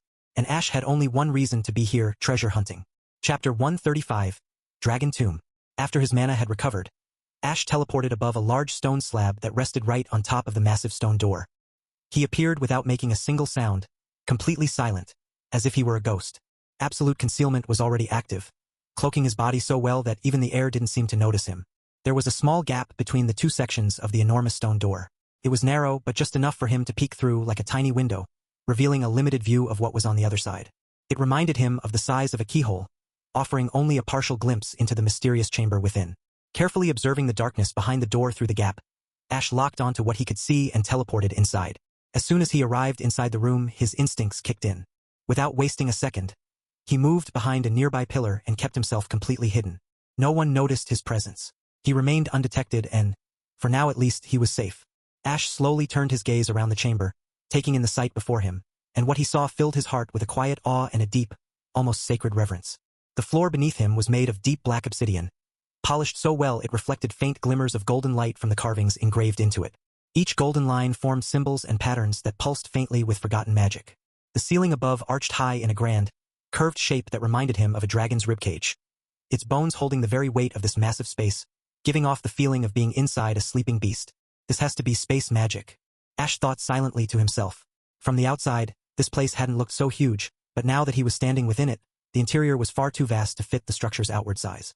It was a space far larger than it should have been, clearly expanded with powerful spatial enchantments. Statues of dragons stood all around the grand hall. Each one was tall and imposing, captured in heroic poses that celebrated their strength and pride. These weren't ordinary dragons. These were the legends of their kind, carved in stone with intricate detail that told stories of wars, victories, and dominance. They were clearly the strongest warriors of their race. Ash moved ahead, step by step, slow and careful. His clothing shifted its color and pattern with the surroundings, adjusting in real time to help him blend into the environment even better. It was like he wasn't walking at all, but gliding as a shadow over ancient ground. There's no one here, he thought while scanning the area. His eyes kept looking left and right, searching for something valuable. Anything hidden that might have been worth the effort of this trip. Eventually, he reached the far end of the huge hall, and there at the center of it all, his eyes landed on a throne. It was no ordinary seat of power. The throne was made of pure gold, gleaming with a brilliance that almost felt alive. It stood high above the ground, its structure shaped like rising dragon wings, with sharp lines and curling designs that resembled fire and scales. Mysterious symbols glowed faintly across its armrests and back, giving the feeling that the throne wasn't just meant for sitting, but for ruling over all who dared enter this sacred place. It looked like it belonged to a king among dragons. At the base of the stairs leading up to the throne, something massive lay resting. It was a dragon. The creature had shimmering silver scales that glowed softly in the dim light. Its body was as long as a two-story building, stretched out across the polished floor. Thick silver horns curved backward from its head, sharp and clean like forged blades. Its wings were folded gently against its sides, but even in that resting position, they seemed heavy with power. Its tail coiled loosely around the platform, and the air around its sleeping form trembled with magical pressure. Looked strong, Ash thought to himself. Yet despite the size and mystery of the chamber, there was nothing else visible. No piles of treasure, no glowing artifacts. Just a majestic golden throne, and a dragon guarding it. There has to be something more hidden here, Ash thought, narrowing his eyes. It doesn't make sense for a space this large, and guarded by such a powerful dragon, to exist for no reason. He teleported back to the starting point and began to carefully examine every detail of his surroundings with the help of Omnithought. 2 hours passed as he methodically searched the area, but despite his efforts, he found nothing unusual. Ash's mental strength had grown tremendously by now. After spending so much time in deep silence and solitude, he no longer struggled with maintaining focus for extended periods. Using Omnithought for such a long time was no longer a challenge, and he felt calm and steady throughout, as if his mental fortitude was too high now. Once again, he made his way toward the stairs that led up to the throne. It looks like the only thing of value here is that throne itself, or maybe it hides some kind of secret passage. Either way, I'll have to be very careful. As he glanced at the sleeping dragon with his emotionless, dead eyes, a strange thought crossed his mind. Dragon meat? Would it taste good? He quickly shook his head, dismissing the thought. What am I even thinking right now? I guess it's because I haven't eaten in a long time. I really need to find something to eat later. Focusing back on the throne, he willed himself to teleport a short distance away to a pillar near the throne. In an instant, he vanished from his previous spot and reappeared next to the pillar. I thought there would be some kind of magical barrier here, but it seems the dragon is too confident in its strength, or maybe there really isn't anything valuable here. Just then, he noticed something behind the throne and moved slightly to get a clearer look. Is that a gap? There was a small space behind the throne. The stone wall behind it appeared ordinary at first, nothing special to see. But Ash's instincts told him otherwise. He sent out a thin wisp of his willpower to explore the space behind the throne. He had practiced this while inheriting the memories of Dark Ash, learning to extend his will as a subtle probe to detect things. Though still developing, this new skill was already helping him uncover secrets. There's definitely a passage back here, and the throne itself is the door. So that's how it was hidden all along. It was clever. No one would expect the throne to be anything other than a symbol of power. Anyone who wanted to enter would have to turn the throne, no matter what. And the moment that happened, the dragon would wake up. But a great thief has come, and I don't think it will stop me, Ash thought with a dark, creepy smile that looked like the shadowy version of himself. His mental state was something to worry about. He might be able to show some emotions, or maybe he just didn't feel like showing them. Sometimes, when he did, it was like a girl caught in mood swings, unpredictable and wild. What he gained from inheriting those memories was control over his emotions. Many would think this is a good thing, but it was mostly control over the negative emotions, not the positive ones. And the emotions he did show were bound to be amplified to their highest degree, and somewhat twisted. He will need time and warmth of others to return back as he was previously. He pulled a small rock from his pocket and moved slowly toward the throne. Thanks to absolute concealment, every trace of him, his footsteps, breathing, life force, everything from A to Z was perfectly hidden. He reached the throne without making a sound. Carefully, he slipped the rock into the narrow gap behind the throne, pushing it inside the hidden passage. But the gap was small, barely wide enough for a finger, so the rock clattered down the stairs inside. Clank! The noise was soft but enough. The moment the sound echoed, Ash vanished instantly. The dragon's eyes snapped open, glowing with fierce golden light as it stared toward the throne. Intruder? The ancient dragon wondered, his gaze piercing into the throne, searching the hidden passage. No one? Then, a small snake slithered over the stones, knocking a few loose rocks down. Snakes. Looks like I'll have to tell the childrens to clean this place. The snakes are coming back, and this place is filled with detection magic and space-blocking magic. No one can come here unannounced. With that, the elder dragon slowly closed his eyes and drifted back to sleep. It was the true superiority of the runes that allowed Ash to come here undetected. After all, how could space-restricting magic actually bind the very essence of space itself? That would be like asking a 1-year-old child to earn money and support their parents. Meanwhile, hidden behind a rock along the stairway leading downward, Ash let out a slow breath, relief flooding him. At the same time, in his mind, something dark and twisted stirred. This thrill of dodging life or death situations is fun. But since I can't actually die, it makes things less exciting. Life is getting boring. I need to seek more thrill. Whatever it was, at least he was happier than before, finding joy in things that might seem creepy to others. And somewhere far beyond the story, the author looked sideways, bracing for impact, knowing full well the readers were about to throw their phones. Chapter 136. Ancient Dragon Bone. Ash descended the dark stairway. Naturally, he wasn't able to see anything in the heavy darkness surrounding him. But with Omni Thought activated, he could feel every step beneath his feet through subtle mental feedback. Upon reaching the bottom, he stepped into yet another chamber. An expansive space swallowed in silence. Before him stood an enormous door, much like the ones he had seen before. But this one was carved with mysterious symbols that seemed to pulse faintly with an aura of forgotten knowledge. So many damn doors. I don't like this one bit, he muttered inwardly with a sigh of annoyance. Even so, he didn't waste any more time and used Transcendent Step to pass through the door in an instant, just like he did it before. And what he found on the other side was breathtaking. Now this is what you truly call a tomb, he thought, relieved by the sight that unfolded before him. The vast chamber stretched endlessly in all directions, and within its cavernous expanse lay the colossal skeletal remains of dragons. Their enormous bones filled the space like monuments to a time long gone. Most of them lay curled up peacefully, their postures calm and resting, as if they had simply fallen asleep and never awakened. It felt like a museum of death and bones, frozen in time. Ash narrowed his eyes slightly as a vague memory surfaced from the novel. There was a line. Yes, something that mentioned this. Dragons, when they sense the end of their lifespan drawing near, come to this sacred place, lie down, and fall into their final slumber. For them, dying in silence, without struggle or battle, is considered an honor, a sign of peace earned after a long, hard life. He walked slowly through the forest of bones, carefully stepping between the fallen titans. Anyone else, any adventurer, mercenary, or tomb raider, would have tried to rob the place blind. After all, dragon bones were treasures in themselves, capable of being forged into legendary and mythical weapons or nearly indestructible armor. Just one of these skeletons could set someone up for life. But Ash, he didn't reach for even a single bone. He had no reason to defile the remains of creatures he bore no hatred toward, especially not the ones who had come here willingly, choosing this place as their final resting ground. They had lived, aged, and embraced the end with dignity. He had no desire to disturb that. It's better to take the bones of the most ancient dragon, rather than rob the young ones of their rest, Ash thought, and an unusual grin tugged at the corner of his lips. He passed dozens of dragon skeletons, each one larger and more majestic than the last, as he moved steadily toward the center of the tomb. He was glad that among the books he had read in the academy, there was knowledge of how to identify the age of a dragon through its bones. Underscore the bones of young dragons are pure white, untouched by the weight of centuries. But the bones of dragons who've grown truly old, they turn golden over time, and the deeper the golden color, the more ancient the dragon. At the center of the hall, Ash stood before the massive, solitary skeleton of the dragon, its sheer size overwhelming even in death. The bones towered above him, easily as tall as a 6-story building, casting a majestic and almost divine aura that lingered, undiminished by time. Even though it no longer drew breath, the presence it carried felt sacred. A soft, pure golden glow flowed from the dragon's bones, lighting up the dim tomb like a sacred flame. It reminded Ash of a golden beacon glowing in the middle of a starless night, strong enough to push away even the deepest darkness. Is my luck finally beginning to turn around? He wondered silently, eyes still dim without any light. Being an anomaly in this world, Ash had long known that fate was not on his side. As someone who had interfered with the fate of this world, he always feared that the world, or the laws governing it, might retaliate against him. So far, that retaliation hadn't taken a direct form, but bad luck had clung to him like a second shadow, or so he thought. He had a feeling why fate couldn't directly harm him, although it was a guess. It might be related to, that person who transmigrated him might be related to some unknown rules, or might be related to runes.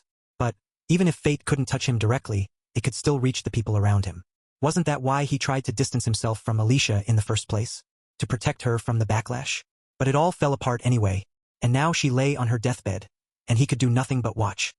He clenched his jaw, suppressing the feelings rising in his chest. Letting out a breath, Ash shifted his focus back to the skeleton. This has to be at least the remains of a dragon that lived for 1,000 years. That thought alone made him feel incredibly lucky.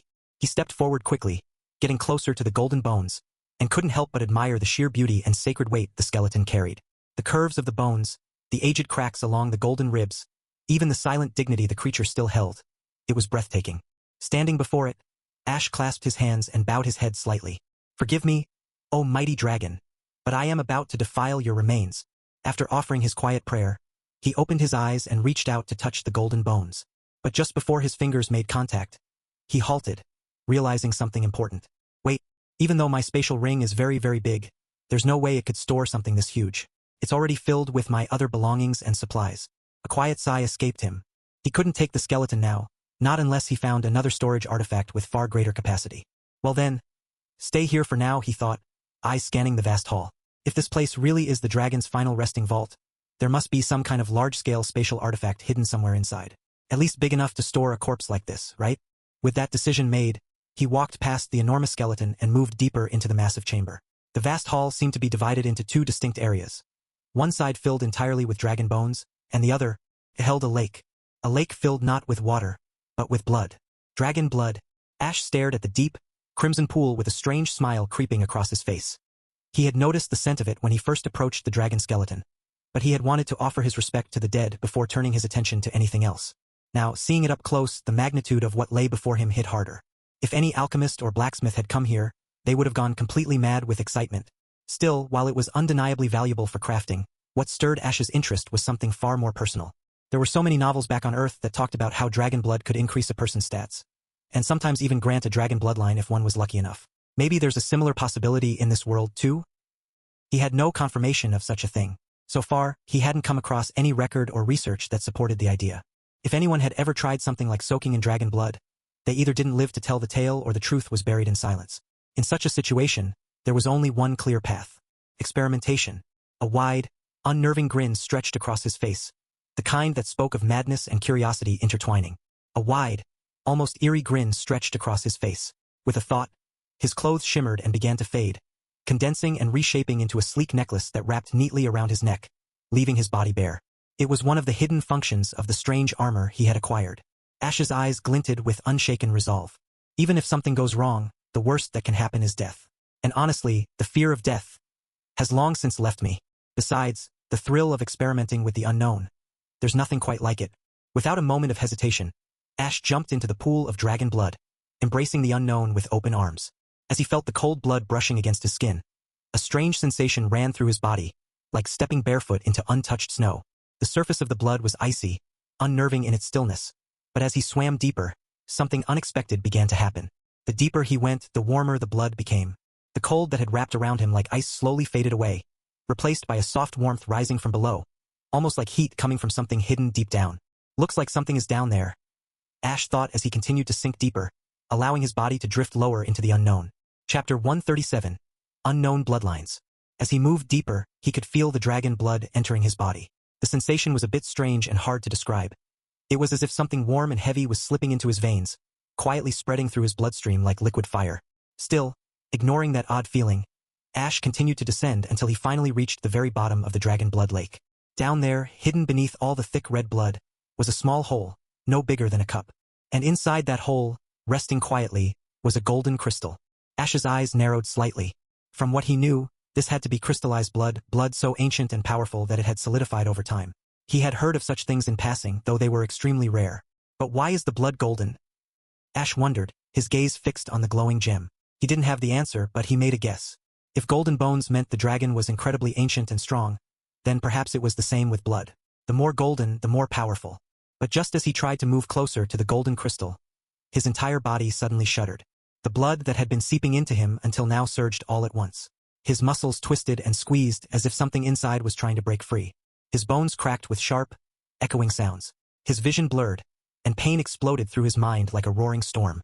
The dragon blood rushed into his bones, meridians, his mana veins, strengthening them, making them tougher, more durable, and resistant like never before. But through all this chaos, Ash's mind remained still. The rune of stability was working stronger than ever before. Its power to keep his thoughts calm had clearly increased. Ash guessed this sudden improvement had something to do with the return of his emotions. Maybe earlier, because of sealing Dark Ash, that rune's effect had been weaker, like something had been holding it back. But even if the rune wasn't helping, his mind would have stayed quiet anyway. There was a strange kind of silence inside him now, deep and profound. Ash felt the pain surging through his body, yet he didn't frown. Instead, he smiled. It was a real and a little eerie smile. It was the kind of smile that comes not from joy, but from finally feeling something after so long. He had been numb for too long. And now, even if it was pain, it reminded him that he was alive. With a curiosity burning in him, he brought up his status window, wanting to see if his stats were changing. Attributes. Strength, 203, 204, 205. Agility, 203, 204, 205. Vitality, 203, 204, 205. Intelligence, 203, 204, 205. Stamina, 203, 204, 205. Charm, 203, 204, 205. Mana 203, 204, 205. Watching the numbers rise steadily before his eyes, Ash felt a wave of joy spreading through his heart. A quiet, fulfilling kind of happiness that only came from becoming stronger. Every small increase confirmed that the dragon blood was doing its work, refining his body from the inside. For a moment, the thought of the golden crystal completely faded from his mind. He gently closed his eyes, allowing himself to fully immerse in the sensation of blood being absorbed into his being. He focused entirely on the way his body felt, on the steady rise of his attributes, on the slow transformation taking place within him. Time began to slip away. He couldn't tell how long it had been, minutes, hours, maybe more, but eventually, the overwhelming feeling of pressure building inside his body forced him to open his eyes again. His reflection in the surface of the blood startled him for a moment. His body was unnaturally bloated. His arms, his legs, his belly, even his face were swollen, flushed with the intense redness brought by the continuous absorption of dragon blood. It was like he had been pumped with something too dense, too ancient for a normal body to bear. Without wasting a second, he opened his status window to see the results. Attributes. Strength, 267. Agility, 267. Vitality, 267. Intelligence, 267. Stamina, 267. Charm, 267. Mana 267. Even after seeing such a dramatic increase, Ash didn't step out of the blood pool. Instead, a flicker of greed stirred inside him, quiet but firm, as if a voice in his heart whispered that this was his one chance to go even further.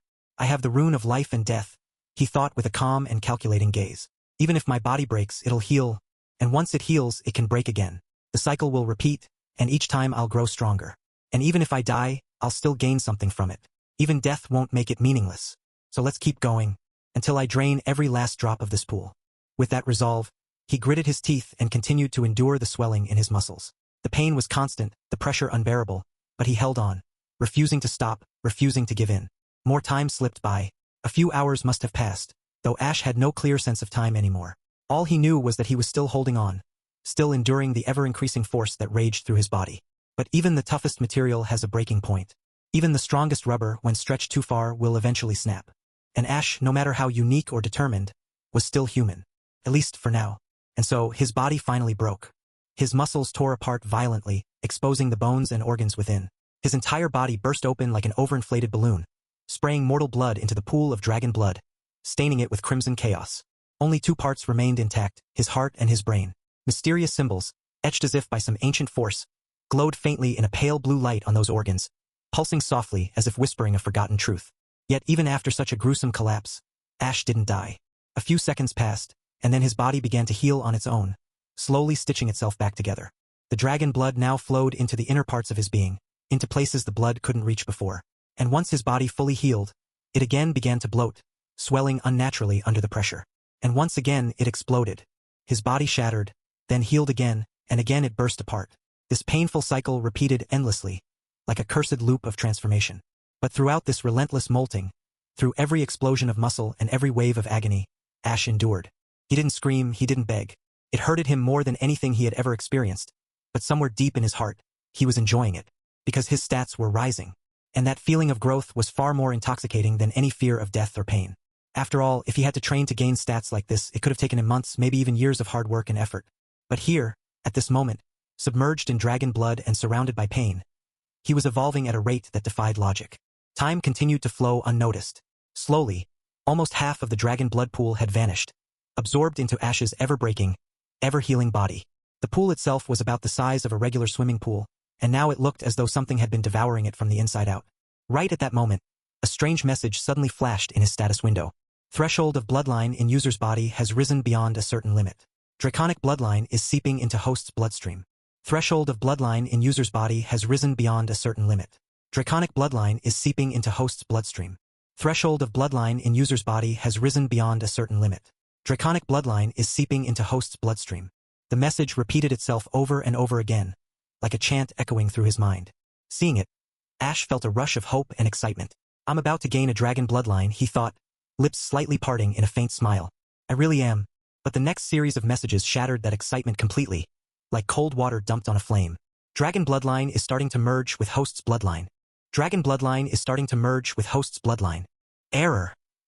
Due to some unknown cause, the process is halting. Process halted. Ash's body began to tremble even more violently, convulsing as though his very blood cells were at war with each other. Then, it felt like a giant invisible hammer had struck his back all at once, and he lost consciousness instantly. Dormant bloodline? 1. Is resisting dragon bloodline. Dormant bloodline? 2. Is resisting dragon bloodline. Even while unconscious, Ash's body didn't stop. The molting continued as before, his body exploding, then healing again and again, while the messages kept flooding in like an unending storm. Time passed in silence. Now only a quarter of the dragon blood pool remained. The rest had already been consumed by the chaotic war inside his body. Ash lay unconscious, unaware of the ongoing struggle within. Then, another message appeared. Dragon bloodline is gaining dominance over both? And? Bloodline. The human bloodline is being pushed back. Scales began to appear across Ash's body. He looked like something no longer human. But just as quickly as they appeared, the scales began to fade, vanishing as if they had never been there. And? Bloodline have gained dominance over dragon bloodline. All bloodlines are falling into a new state of equilibrium. They are entering dormancy once again. Mortal bloodline is resurfacing. The silent war inside him reached a fragile balance. The dragon bloodline, the two unknown bloodline, and his mortal blood all began to settle. Chapter 138. Leap in stats. Time passed, around 1 hour had gone by. Ash's naked body was lying inside a crater, the same crater which was previously filled with dragon blood. His body stirred faintly, his fingers twitched, and his closed eyelids moved slightly before he slowly opened his eyes, gazing up at the ceiling of the dimly lit dragon tomb. Ash thought in his mind, now what was that just now? Back when he was deeply immersed in absorbing the blood during meditation, he had suddenly felt a jolt in his mind, like something had struck his soul with such force that he couldn't even react before he blacked out completely. Grumbling inwardly, he opened his status window, but what greeted him was far from what he had expected. He slowly muttered in a low voice, almost as if talking only to himself. Why is it that every time I lose consciousness, something happens to my body? Should I start losing consciousness more often, or what? But anyway, it is what it is. Still, what the hell was all that? The dragon bloodline was playing tug of war with... What When the hell did I have two bloodlines inside me? This is getting out of hand. Even this time he felt a bit of shock. Well, literally, because it was bloodlines and not just one, but two. And more importantly, the question was why the hell did he even have a bloodline to begin with? Covering his eyes with the palm of his hand, Ash thought to himself, my life is seriously turning into one of those cliché stories, where the protagonist has some mysterious parents and forgotten background. It's always the same overused trope. I've always hated that kind of plot. But now it's happening to me? Me of all people? Ash reached the conclusion pretty quickly, because he knew one thing for sure: bloodlines are something that can only be inherited from parents. What Ash did with the dragon bloodline was a special and rare case, but when it came to the other two unknown bloodlines, he knew very well that neither he nor Dark Ash did anything to gain them on their own. Because even if something had been done to his body at a young age, Ash had already seen all of Dark Ash's memories from start to end, and there was no way he would have missed something that important. That solves the mystery then. The original Ash was most likely abandoned by his biological parents. And the parents who died, they were the ones who had adopted him. Ash felt a strange mix of emotions tangled inside his chest. On one hand, there was the idea of a family, something he had never truly experienced. He didn't know what it felt like to be a part of one, not in this life and not even in the previous one. The very concept of being cared for, of belonging somewhere, remained distant and unfamiliar to him. And on the other hand, there was this odd, nagging thought that refused to leave his mind. Are they even alive? If by some chance they are, should I even bother to find them? Do I need to care about people who once abandoned me? Or maybe, should I just continue living the way I've always done, as if they never existed in the first place? He couldn't decide. The answer wasn't clear to him, and honestly, he wasn't sure if he even wanted to know what the truth was. Some questions were better left unanswered. But instead of letting those thoughts weigh him down, Ash quietly pushed them to the corner of his mind. He took a deep breath, stood up slowly, and began to look around the area. All empty. The once overflowing dragon blood pool was now completely drained. Not even a single droplet remained. And as he looked at his attributes in the status window, he felt a strange sense of satisfaction rising quietly in his heart. Attributes: Strength, 377. Agility, 377. Vitality, 377. Intelligence, 377. Stamina, 377. Charm, 377. Mana, 377. Jumping from 203 to 177, it was a huge leap. But these weren't stats he gained, they were time. A massive chunk of time shaved from his training. If Ash had gone the normal route of step-by-step progress, it would have taken him nearly half a year of constant, disciplined, daily training to reach the same result. But now, after enduring a kind of pain that he believed no sane person would willingly go through, he had gained power. Well, technically, he had earned it by pushing through the kind of torment that would make even seasoned warriors scream. Why does it feel like I've taken the slogan "more pain, more gain" way too literally? I'm standing here, in pain, and yet I'm admiring the gains like a masochist. Shaking his head, he turned his gaze toward the golden crystal that still sat quietly in the small hollow on the stone floor. It wasn't absorbed. He had noticed it earlier, but his mind was too occupied. So many things had been rushing through his head at once that he hadn't had the time to deal with it. Now, picking it up carefully, he observed the softly glowing golden crystal in his palm. Just by looking at it, he could sense the raw power within it. Then he felt an illusion ripple through his mind. An ancient dragon roaring at the heavens as if defying the sky itself, its roar making the sky shudder. Yeah, better not eat this one. I can literally feel how much energy it's holding. If I swallowed it now, my body would probably explode on the spot. I'll have to figure out a proper way to absorb its energy. Saying that to himself, he stored the crystal in his space ring and focused, willing his clothes to manifest. In the next moment, his necklace glowed faintly. A stylish black shirt with intricate white markings appeared over his chest, followed by a pair of sleek black trousers, solid black boots, gloves that fit like a second skin, and finally a long, flowing black cloak that covered his entire body. A hood drooped over his head like shadows draping the night. And then, with a flicker of light, an earring shaped like a skeletal mask appeared on his ear. It was technically a mask, but since Ash didn't want to wear it just yet, it remained disguised as an accessory. Ash glanced around slowly.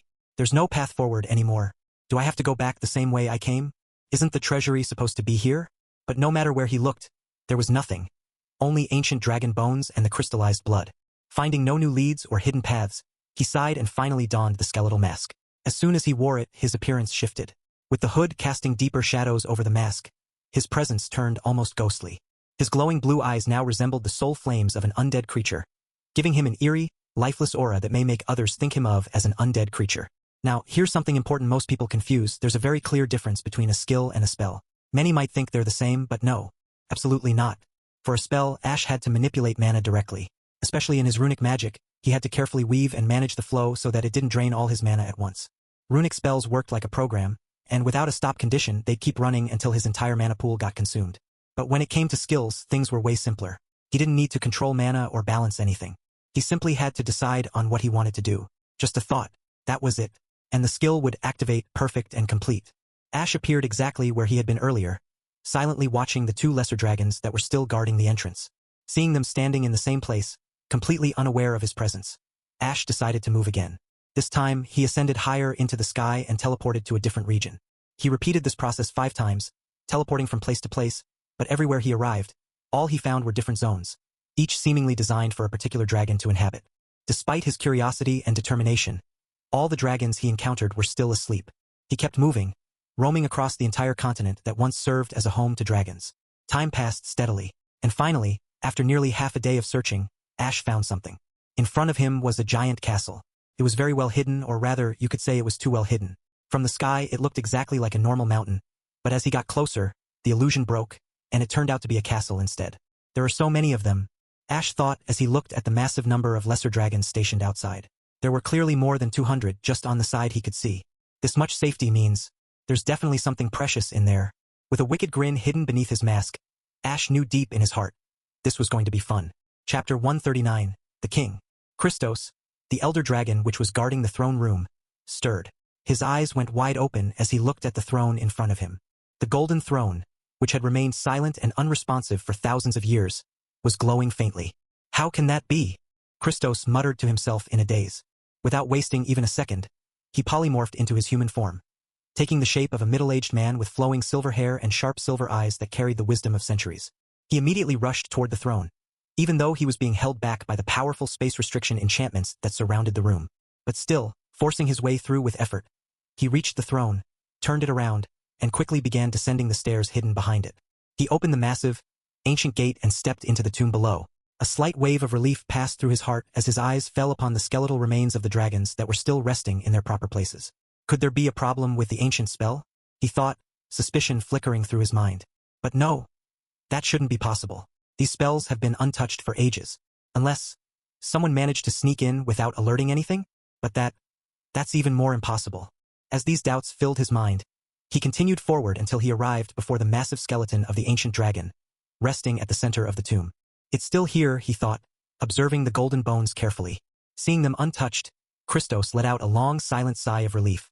The throne's glow wasn't random. According to the ancestral memories passed down through their bloodline, that glow was the mark. It appeared only when the throne recognized someone worthy enough to be the king. The true Dragon King, destined to unite the fragments of their scattered race. There had never been a fixed time for that event to occur.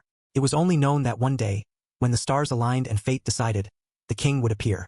And so, as a tradition that had been followed for countless generations, every time a new dragon was born and reached adulthood, around the age of 500 in dragon terms, they would be brought to this place to touch the throne and see if they were worthy.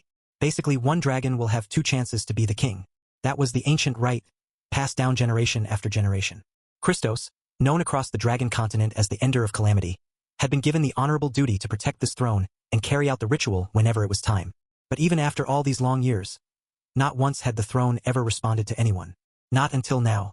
With careful, tense steps, Christos moved deeper into the tomb. But then, something truly shocking caught his eyes. The dragon blood pool. It was supposed to be filled with the most concentrated and sacred draconic essence, gathered from the final moments of dying true dragons. It was more than rare, it was irreplaceable, meant to be the ultimate blessing for the one chosen by the throne. And now it was gone, completely dried up. Christos stood frozen.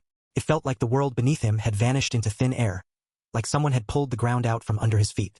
His thoughts scattered, and his mind went completely blank. How? He stared at the dried-up pool in disbelief, his gaze slowly turning heavier as he looked deeper, trying to make sense of what had happened. The ancient blood crystal is missing. As the one entrusted with protecting the throne and overseeing the sacred ritual, Christos knew the meaning behind every single piece of this ancient place. According to the ancient rules passed down through their bloodline, the crystallized blood, and the golden skeleton, each of them held the power to recognize and resonate with the destined king. Touching any of the two was the same as placing one's hand on the throne. Whoever did this, are they a thief? But, can I even call a dragon acknowledged by the throne a thief? Confusion rippled through his thoughts, spreading like cracks across glass. He couldn't find a clear answer. His instincts painted a scenario in his mind. An image of a young dragon, one born with overwhelming talent, and so sensitive to the call of true draconic essence that they pierced through even the impossible space-restricting enchantments, silently entered the tomb, consumed the essence, and vanished without leaving a trace, leaving behind nothing but an empty pool and a glowing throne. And yet, it made sense, because he believed that the future king must be strong enough to bypass the space restrictions. And, according to all that Christos had learned, only those with a dragon's bloodline could be acknowledged by the throne. The throne would never glow for anyone else. There simply shouldn't exist any human, or anything non-dragon, that carried a dragon bloodline to trigger its ancient magic. And if, by some miracle, such a being did appear, the dragons would never allow them to live long enough to stand before the throne. Still, no matter what or who it was, this can only mean one thing. He is here. Christos placed a hand over his chest as something warm stirred inside. A feeling he hadn't allowed himself to believe in for centuries. The one destined to be our king has finally appeared. The throne that remained empty for so long will soon welcome its rightful ruler. With a heart that was both anxious and full of hope, Christos turned away from the empty pool. His steps were slow, but each one carried a firm sense of purpose as he walked toward the exit, fully aware that everything was about to change. First, I need to find out who that young dragon is. While the gears of fate turned quietly in one corner of the continent, Ash, blissfully unaware of the storm his actions had triggered, was silently looking forward, his eyes scanning every corner of his surroundings. Why are they just sitting there? And why is the door even closed when there are guards posted right in front of it? The other two regions had the door open. A sliver of annoyance ran through his thoughts as he observed the two figures in front of him. One was a girl with shimmering blue hair, and the other was a boy with hair as red as fire. Both of them were seated casually, right in front of the gate, laughing and enjoying a card game without a single trace of concern or urgency. Ash immediately recognized that they weren't lesser dragons. They're true dragons. Only true dragons can take full human form. Lesser dragons, no matter how strong, can't polymorph like this. They always retain at least some draconic traits in their humanoid forms. He narrowed his eyes and continued to observe the duo. Are they really playing cards here? He was both amused and confused, but didn't let himself get distracted. Ash had managed to infiltrate the castle easily thanks to his absolute concealment, and once he was inside, it had become a matter of using his fast reflexes and teleportation at just the right moments. He had made it this far with barely a ripple in the air behind him. There were guards in multiple areas throughout the castle, but out of all the locations he'd passed, only 3 zones had young true dragons watching over them. He had already explored the other 2. One of them had led him to an enormous chamber where countless dragons were sleeping in hibernation. That area, while grand, was nothing more than a resting ground. The second one, that one just held old ceremonial relics, things the dragons probably revered or used in rituals. Nothing useful or worth taking. And now he was here, standing before the third and final sealed area. If this place doesn't turn out to be the treasury, then either the real one is hidden behind some space-folding magic, or it's locked away in a pocket dimension. Still, I have to check. I can't afford to leave this place without knowing for sure. He was confident that this was the right location. The presence of 2 true dragons standing guard, especially when none of the other rooms were locked like this, made it almost certain. This has to be it. No one would waste 2 full-blooded true dragons just to guard an empty room. Ash's thoughts remained calm and focused. He didn't move just yet. First, he had to observe and think about the best way to proceed. He had already come this far undetected, and now, only one final door stood between him and whatever treasure the dragons had hidden for generations. Just then, the sound of hurried footsteps echoed faintly through the corridor, and a lesser dragon came sprinting toward the 2 true dragons who were still immersed in their card game.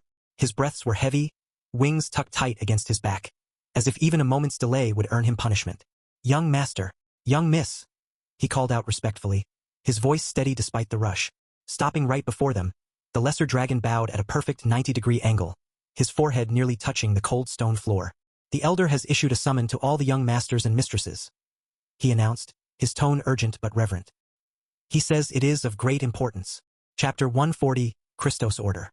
"The elder has issued a summon to all the young masters and mistresses," the lesser dragon announced, his voice urgent but laced with deep reverence. His posture remained perfectly bowed at 90 degrees, showing absolute respect to the 2 young dragons. Hearing that, Trixie's eyes widened slightly as she looked up from her cards, her expression shifting from playful curiosity to alertness. "The elder did?" she asked, surprise evident in her tone. Blake, reacting to the same words, placed the cards neatly on the table in front of him and stood up. His casual demeanor faded as he spoke in a more serious voice. "Let's move, Trixie. You wouldn't want that old man to start nagging us again for being late." Trixie stood up as well, her posture still relaxed, but her expression thoughtful. She placed one hand behind her back while the other lightly touched her chin. Looking up as if pondering the stars, she asked, "But if we go now, who's going to guard this place?" Blake didn't hesitate as he replied with calm confidence. "Don't worry about it. You know how strict the elder is. There's no way he'd leave this place without making sure someone's watching over it." But before either of them could move, the lesser dragon, still keeping his respectful bow, interjected carefully. "Young master, The elder has not given any instructions regarding who will look after the place once you two leave. Trixie blinked once, then let out a soft laugh, her voice light and filled with amusement. Don't stress about it, Blake. If the elder is around, we really don't have to worry. Did you forget? He can see everything that happens in this space with just his perception. Hearing her words, Blake nodded slowly, and a small smile tugged at the corners of his lips. Yeah, you're right. With that, the two turned and began making their way toward the central hall where the summons had called all of them. Their steps light but their expressions growing more serious with each stride. The young dragons were assigned to guard these important chambers in shifts, and this time it was their turn. Each shift lasted for several months, and during this period, the responsibility of protection rested solely on their shoulders. /N. If anyone is going to ask why the elder cannot detect Ash despite his ability to perceive everyone, go back and reread the description of absolute concealment. I mentioned clearly that unless someone sees Ash with their own eyes, he remains completely undetectable. Ash, who had been silently listening to everything from the shadows, slowly fell into deep thought. His eyes followed the moving figures of Trixie and Blake as they walked alongside the lesser dragon who had delivered the message. Then, his gaze shifted back to the sealed chamber he had been trying to enter. Should I follow them? He wasn't certain what to do next. Still, before making any decision, he moved closer to the sealed chamber, observing it carefully. There is no gap in this one. Unlike the previous two chambers, where the doors had been guarded but still open, this one was sealed far too tightly. There were no visible gaps between them, no thin slits of air to slip through, no openings at all. Alright then, if that's the case, let's follow those two. Who knows? I might stumble upon something useful, maybe even something valuable. Resolving himself, Ash turned away from the chamber and began following the trail of the three figures. It didn't take him long to catch up. They were heading toward the lowest floor of the castle, the one that extended deep beneath the ground. The castle itself was massive. It wasn't just a single structure, but rather a blend of several mountains, reshaped and refined to form a single colossal stronghold. There were 9 floors in total, each filled with countless rooms designed for young dragons. The lesser dragons had their own living quarters as well, though those were of significantly lower quality. Of the 3 sealed chambers he had found so far, one was at the very bottom floor, where they were headed now. The second was in the middle of the structure, while the third, the one he could not enter, was located at the top floor. Ash followed behind them in silence, keeping his presence hidden. His mana was still dangerously low, and although it was slowly recovering, the speed was so slow that it felt like waiting for a drop of water to fill an empty lake. Because of this, he avoided using Transcendent Step. He needed to conserve energy in case an emergency forced him to teleport away. Eventually, the group reached the underground floor. At its center stood a colossal portal, wide enough for even the largest dragons to pass through without resistance. The portal shimmered faintly, and beyond it lay a hidden space, an ancient, sacred place where dragons came to hibernate in deep, undisturbed sleep. When Ash laid eyes on it for the first time, he felt a genuine sense of awe wash over him. The sheer size and scale of it made his breath catch for a moment. It was grand, ancient, and beautiful in a way that words couldn't capture. However, he quickly came back to his senses. There were too many things in this world that even he didn't know about, and this was clearly one of them. As he watched the portal, he also remembered something important. He only knew the locations of the runes on this planet. Beyond that, the rest of the runes remained a complete mystery to him. Let's think about that later. First, I need to know the reason why they were summoned. While Trixie and Blake moved closer to the large portal, Ash quietly veered away, choosing not to follow directly behind them. The area ahead opened into a wide, empty space, and if he remained on the ground too close to them, there was a high chance he might get spotted. He couldn't afford to risk that. Instead, his sharp eyes scanned the side wall. The surface here was jagged and uneven, completely different from the smooth, polished design of the rest of the castle. This part of the structure looked older, more raw, as if it had been carved directly from the mountain itself. His gaze focused on a protruding rock that jutted out just enough to be used as cover. Without hesitation, Ash activated his ability and instantly appeared atop the rocky ledge in a blink of an eye. The sensation of teleportation always left a strange excitement in his chest. No matter how many times I use this, it always feels fun, he thought, a small smile curling on his lips, though it remained hidden behind the expressionless skeleton mask covering his face. He crouched down low to conceal his presence, his body pressed against the stone. Slowly, he shifted into a lying position, keeping his movements silent and controlled. His clothes and mask began to change color, blending seamlessly with the texture of the rock beneath him, just like a chameleon disappearing into its surroundings. Then, he closed his eyes briefly and began channeling a faint stream of mana to his ears. With a quiet breath, he activated Omni Thought, knowing that the distance between him and the group of young dragons was too far for normal hearing. Without enhancing his senses, he wouldn't be able to catch a single word. The world around him hushed as the magic took effect, and after a few minutes of silence, a voice finally echoed in his ears. "You are all here." Christos's calm voice echoed through the vast chamber as his silver gaze swept over the sea of young dragons assembled before him. Around 300 younglings stood with pride and discipline in their postures, and behind them stretched the vast crowd of thousands of lesser dragons, all lined up in neat formations. It was a sight that filled the heart with both awe and comfort. They are growing well, strong, alert, and unified. Christos felt a quiet satisfaction bloom within.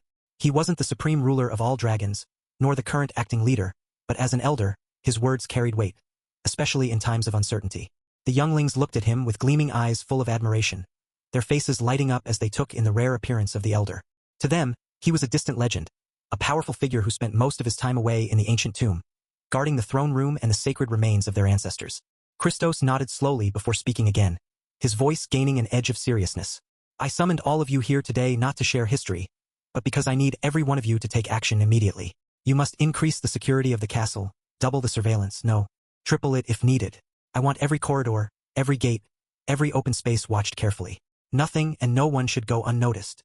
As the weight of those words fell upon them, the gleam in their eyes dimmed.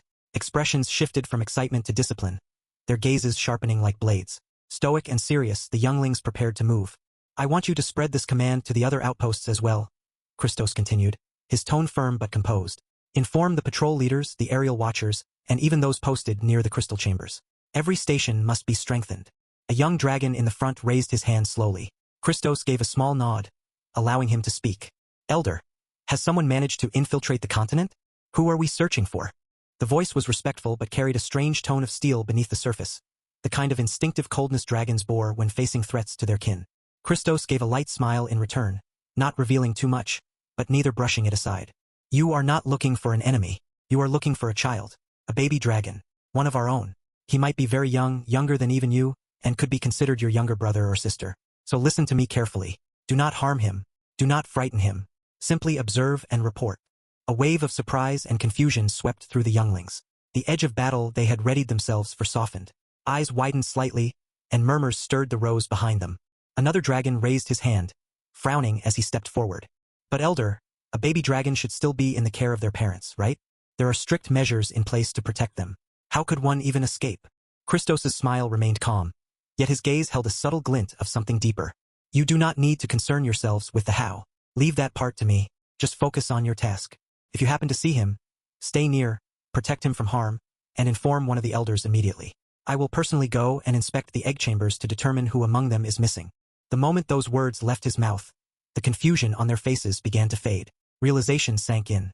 So it truly was a newborn, a child, barely old enough to fly, who had somehow wandered off or perhaps hatched in secrecy. That explained the urgency without the alarm. The dragons were many things, but one truth remained clear in every heart standing there. They would never abandon one of their own. If even a single dragon was lost, they would tear down the skies to bring them home. They were not a race that forgave trespassers, but they would never strike at one of their blood. And so, each young dragon straightened their back again.